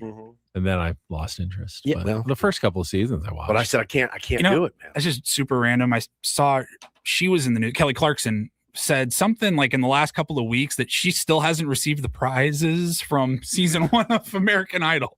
Does Odyssey run the American Idol? Are you kidding me? Really? It's Odyssey, I Odyssey didn't- corporate? I never running actually American read. Idol? I didn't read the story. I just saw a headline, but it was like I think there was like a car or a cash prize or something. Like she's like, I never got it. Every time we give something away, I'm a nervous wreck. And we saw one. Yes, a guy just tweeted me. He just went to the Sammy Hagar show. He won it on our show. He said, he got his prize. Best. I go, oh, thank God, dude. Every time we give something away, I'm like, I hope somebody calls this guy. Whew. The Red Rocker. The Red Rocker. Slayed it. He's been slaying. Paul, you slayed it. Thank you for a Reindl report. And Thank speaking you. of Odyssey giveaways, I'm pretty confident we can pull this one off. Between now and the end of the show, your chance to win Padres opening day tickets for the game against the Tigers coming up this Thursday. Don't go anywhere. More Ben and Woods coming up after a check of traffic here on 97.3 The Fan.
And this pool on this roof. This is all for you. The all-new Hamul Casino Resort, now open.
The allure of Ben and Woods is Woods psychoanalyzing robot Ben at the Stephen Woods. I say it every day. You definitely have a beauty with you. Yeah, he's a beauty.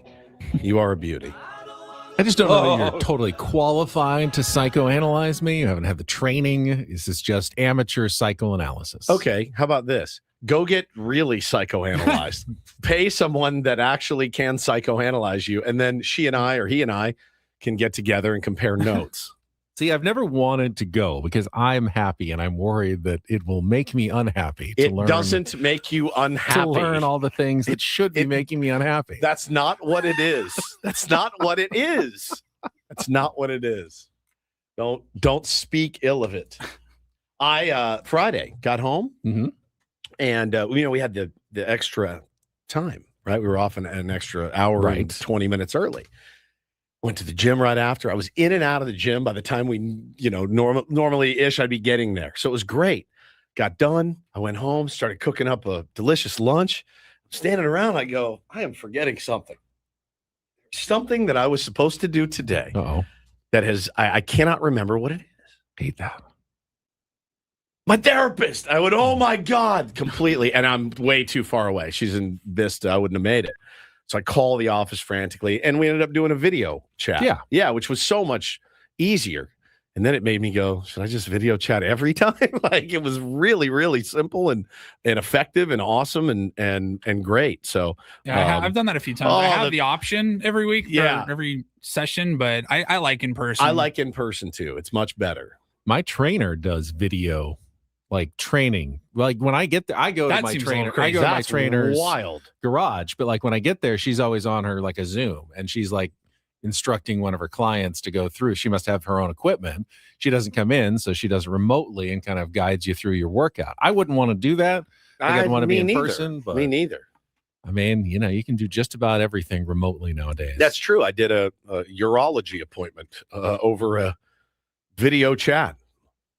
I mean, I'd take my pants off, but had my no, I'm joking. colonoscopy. I was gonna say, wait, what? You were with me when I did it. We were looking for that card shop in Arizona. Oh, on the phone. On yeah. the phone, yeah. I just think camera. I think, yeah. My initial colonoscopy consultation was done remotely. Yeah, that's true. Yeah. Yeah, you had to spread them for the camera. No. How you feeling, by the way? All good? Everything all, good? all weekend? Really? All weekend good? have had no ill effects? any I was effects asked- whatsoever, actually. I saw a Couldn't tell. bunch of tier ones this weekend at Viejas Arena watching some basketball, and every tier one was like, "How's Ben? How's his Ben butt? doing? Yes. How's his butt?" Said he's fine. It's great. He's out playing golf. Yeah, And, he's in Vegas, just living it up. yeah. Yeah, zero side effects whatsoever. Out at the Bunny Ranch. Yeah. It's a great time this weekend.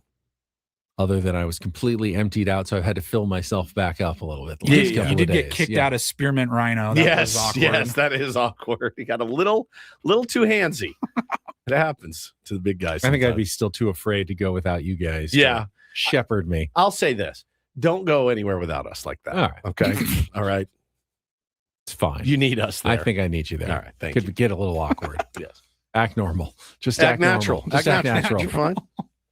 All right, before we do anything else, I know everyone's excited. Let's give away some tickets to Padres opening day. If you want to be there in person at Petco Park, be our seventh caller right now at 833-288-0973. Seventh caller at 833-288-0973. Going to win a ticket to the Padres Tigers game this Thursday. You can check out all remaining tickets for opening day, the opening series, by going to padres.com/tickets. Woo, those are some full phones. Yes, that's why I gave you a little extra time to go through, and we will take the seventh caller now. We will come back, maybe a little bit more on what we saw this weekend, a potential leak of the Padres City Connect jerseys. What you think? If that's true, we don't know for sure. Could be it, though. We'll find out for sure next month from the San Diego Padres. That is coming up next with Bennett Woods, live from the Bill House Studios. We know how on San Diego's #1 sports station, 97.3 The Fan.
He just, here, I'll show you a little. Just a little. Please don't. Just a little bit. What hurts on you? Nothing at all. A little bit. Nothing. Now, So let's say whatever you're about to touch is the only thing. Let's say It's gonna hurt. Right? All right, yeah. Okay. Pretend your knee hurts. Pretend your knee It's going to in a second. right here. That is not pleasant. And this pool on this roof. This is all for you. The all-new Hamul Casino Resort, now open.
Leak the City Connects onto Reddit. That would be wrong. Imagine me even knowing how to upload something on Reddit. Again, we don't know for sure that these are accurate, although the hints would certainly make sense. I'm Yeah. sure the Padres are bummed if it got out Well, early. or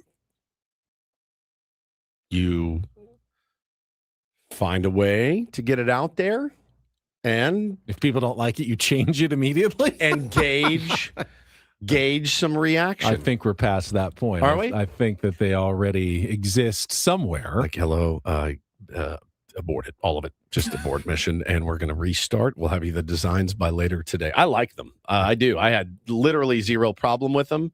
I like navy. I'm a big fan of navy. I like the hats, the cream hats, a lot. Here's the thing.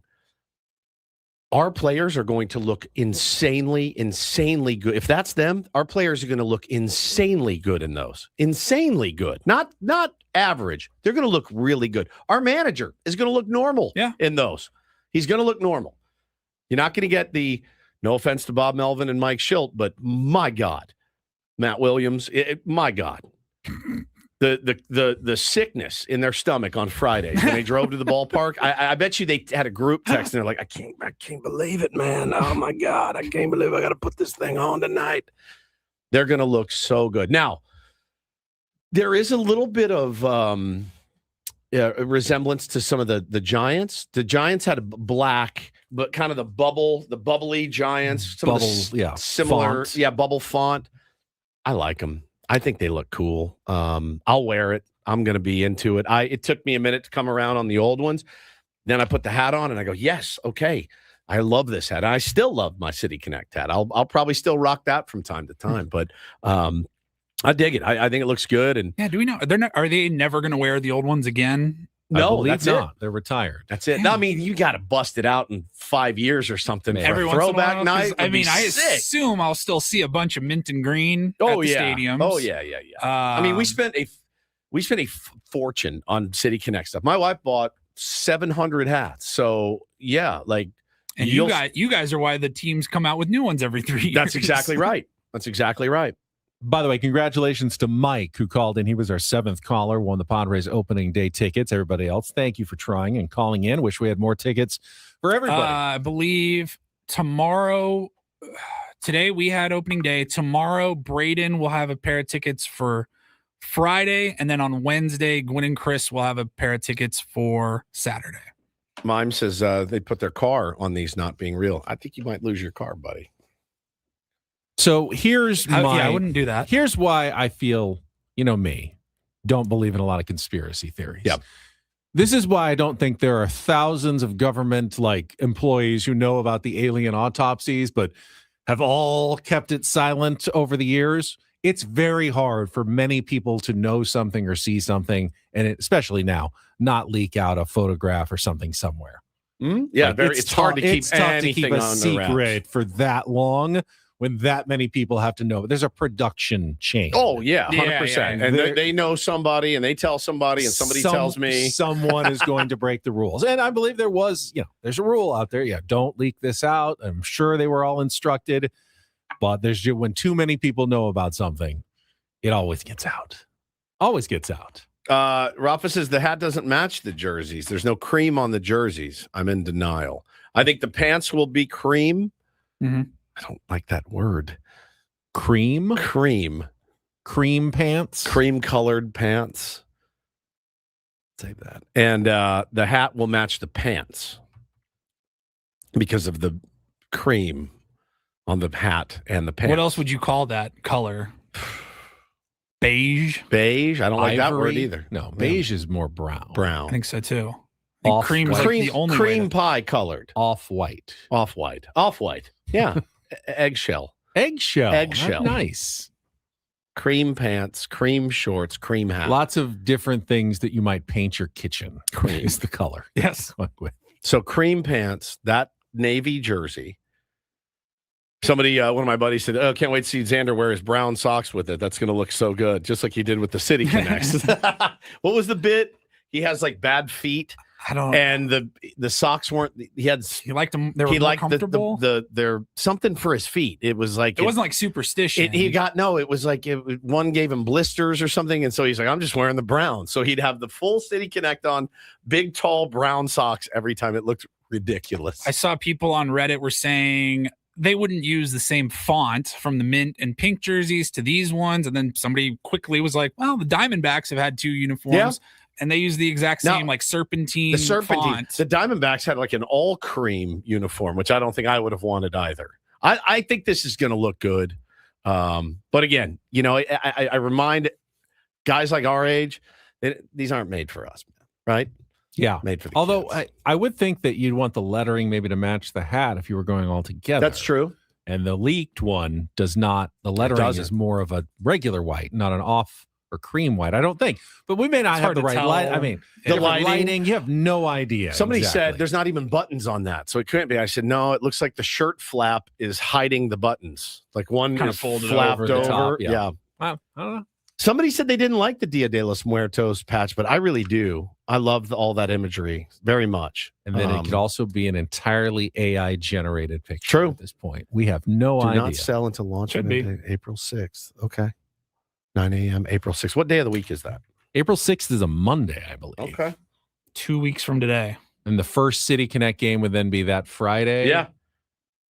I dig them. I do. I think they look cool. I was pleasantly They surprised. do have a game. They have a 4-game series that weekend, Thursday through Sunday against the Rockies. Yeah. All right. I'm sure I'll be there because every time I go to a game, it's Rockies. I swear to God. Rockies. Friday night, it's Rockies. I've seen Herman Marquez pitch probably 30 times. And keep in mind, the first series of the season against the Tigers starts on Thursday, but it's a 3-game series. There's no game on Sunday. Okay. Of the first So they're weekend off of the season. They're off on that Sunday. It's interesting.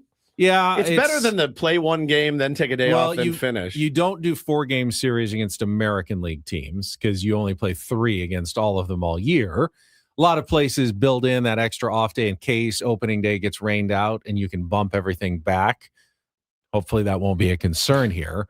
But there's, a lot of interleague to start the season. I don't know, because I know the Yankees and the Giants. Yep. By the way, you can watch that on Netflix this Wednesday. Aaron Judge and the Yankees clashing with Rafael Devers and the Giants. MLB opening night. Yankees-Giants live on Netflix, 8 p.m. Eastern, 5 p.m. Pacific. Is every team starting with an interleague series? I didn't look through all the schedules, but I mean, somebody just put up a fake picture of Toddy in the uniform, and I'm telling you, granted, he could wear not every team. He could wear garbage bags and look cool. Look at this. Come here. Look how cool that looks. That works, right? Yeah, it looks good. Yeah, that works. But again, Fernando Tatis Jr. is not the standard to which everybody is held in terms of how good they look. Who do they need to put? What Padre? Ooh, this is mean. It's not. This is mean. Who? Has to be a player? Yeah. Who do I need to see it on? Is it Nick Pivetta? He'll look good. No, he'll look good. Absolutely. I think they'll all look good in it. Honestly. I do too. I really do. Like, it's not that crazy and flamboyant or anything of a design. I think they're going to look good. Jason Adam. Wandy's going to look amazing. Are you kidding? Yep. People saying Wandy. He's going to look incredible in this. Incredible. Cockeyed hat. One half of it untucked. He's going to look great. Buddy Black. All right. Jakey. Gavin Sheets. They're all going to look good. I'm telling you. I think these are going to, once you see them, I think they're going to be pretty sharp. If this is it. I think it works for everybody. I do. I'm into it. And people like, I just wanted more. I wanted like bigger. And I'm like, you couldn't have gone bigger after what you did last. You would have had to go all neon. I was just going to say, while I liked the original ones, yes, I liked them when I first saw them. That's as big as you can go. But I understood if people didn't care for them. Like, I understood why people were like, that's just totally different. I don't get the pink or the mint or whatever. I could at least wrap my head around it. Like this one, I'm like, this seems a little even more safer than the other ones. And that's not an insult. Like, I like the way they look. The new the blue ones, if those are real. If that's them, I think it's going to look I need sick. money. I agree. He says you got to put it on Schilt is the true test. Ask him to come back. Mike, hey, can you just model this real quick? We need you back for a quick minute. Yeah. He's like, well, all hey, right. Mike, I know you're retired, but do you mind putting on a jersey? I think everyone's going to look good. Somebody I wanted more orange. I get it. People, you're not going to make everybody happy with the City Connects. There's some weird ones in the big leagues. There's absolutely some weird. I thought the Dodgers have done a terrible job with their City Connects, but they win World Series. So who cares? You don't care. You don't care what they wear if they win a World Series. You make any City Connect you want. I think their little polka dot ones are awful. I think they're terrible. Like the Yankees don't even do it. They don't even do it. No, they don't do it. Which is that's very hardo. Pretentious. It's very, very hardo. Really pretentious. It really at this is. Point. It really is. Do something. Even the Red Sox have the bunch of cool ones. I thought the Chicago White Sox, Chicago Bulls ones were incredible. I thought those were so cool. But yeah, we'll see. All right, we need to check traffic one last time. We'll come back, wrap things up for a Monday, final Monday of the offseason. Bennett Woods on 97.3 The Fan. From the 855 Get Ross Traffic Center. Injured? Demand justice. Demand Jurowitz. 855GetRoss.com. Here's Kelly Danick. This game day traffic report is brought to you by Crystal Geyser Alpine Spring Water. Wrapping up our morning drive with a few problems here. Possible encampment fire northbound 5 past SeaWorld Drive. It's over to the right shoulder. Also an accident on eastbound 8 before College. A couple vehicles involved there over to the right shoulder. South in the 805 before Plaza Boulevard. Watch out for a bumper reported in the fast lane. What makes Crystal Geyser Alpine Spring Water different? They always bottle their Alpine Spring Water less than 1.5 miles from the spring source. And all of their bottles are made with 50% recycled plastic from their own recycling plants. Crystal Geyser, bottled at the spring source. I'm Kelly Danick with Bennett Woods, San Diego's #1 sports station, 97.3 The Fan. A couple of Aztecs notes before we go. Actually, they're the only local team still playing. San Diego State's women won again in the WBIT yesterday. Advanced to the quarterfinals. They will take on Kansas, the second seed, on Thursday. So the Aztecs and the Jayhawks battling in women's basketball. And it is also, I don't know where the time goes, Today is the first spring practice for the third season under Sean Lewis at San Diego State. Football season, at least the spring workouts, are underway today. In fact, I'm going to head over there after the show just to check it out and see what they have to say. It's so hard to keep a track of the player movements and who's even on the team at this point. I don't even know what I'm going to look for. So I'm basically going to go, all right, here's spring practice. Here's video of guys in red and black playing some football. Just doing it. Here's what Sean Lewis has to say about his team this year. There at you least. go. But Keep it general. Fact-finding mission at this point. All right, but, spin it, Paulie. Football is back. Spin it. Needs It's a little choppy. little grease. God, it is choppy. Got a lot of use. Let's wait till the lockout. Oh, this is a good one. What is something that you were way too confident about and totally wrong about? Connor Griffin. You don't know. You can't be wrong about it yet. I'm joking. He didn't make the team, though. I know. He's only 19. I was He's a joking. kid. He's going to make it. He's going to be the next Mickey Mantle. Eventually. Yeah. Something I was way too confident about. The Padres making the playoffs that one year. 2023. That's a That's good a one. good one. That's I would probably sell. I will bet you my house they will make the playoffs. Give me a break. They'll figure it out. Come on. Don't be an idiot. I was Ruin me. very, very confident that everybody who invested in Bitcoin would lose everything. Same. Interesting. Yeah. That can't possibly be a real thing. You can't just invent your own currency Apparently you can. and then make tons of money off of it. There's just no way that but makes you any can. sense whatsoever. Yeah. I was very confident I'm not getting caught up in this whole cryptocurrency thing. I remember having a piece of one in some account, and I was like, oh, I can't do this. I cashed it out. Stupid. Oh, really? Yeah, dude. Like a piece. I bought into it for a couple $100 or so. Yeah, fraction of a Bitcoin. And this is 8 years ago. Yeah. I shudder to think what it'd be worth now. KG says all currency is invented. I guess that's true, but it's usually backed by the full faith and credit of the government, not just, I don't know who. I still don't know who. Bro, ask me to explain it with a gun to my head, and I'm a dead man. There's no All way. I know is it takes all kinds of energy and data to mine a fake thing. It's not like you're not pulling it out of the earth. It's like, who invented something this stupid and then made it worth this much money? It's just incredible. It's incredible. Don't get it. Wish I had a couple. Let's give it one more spin.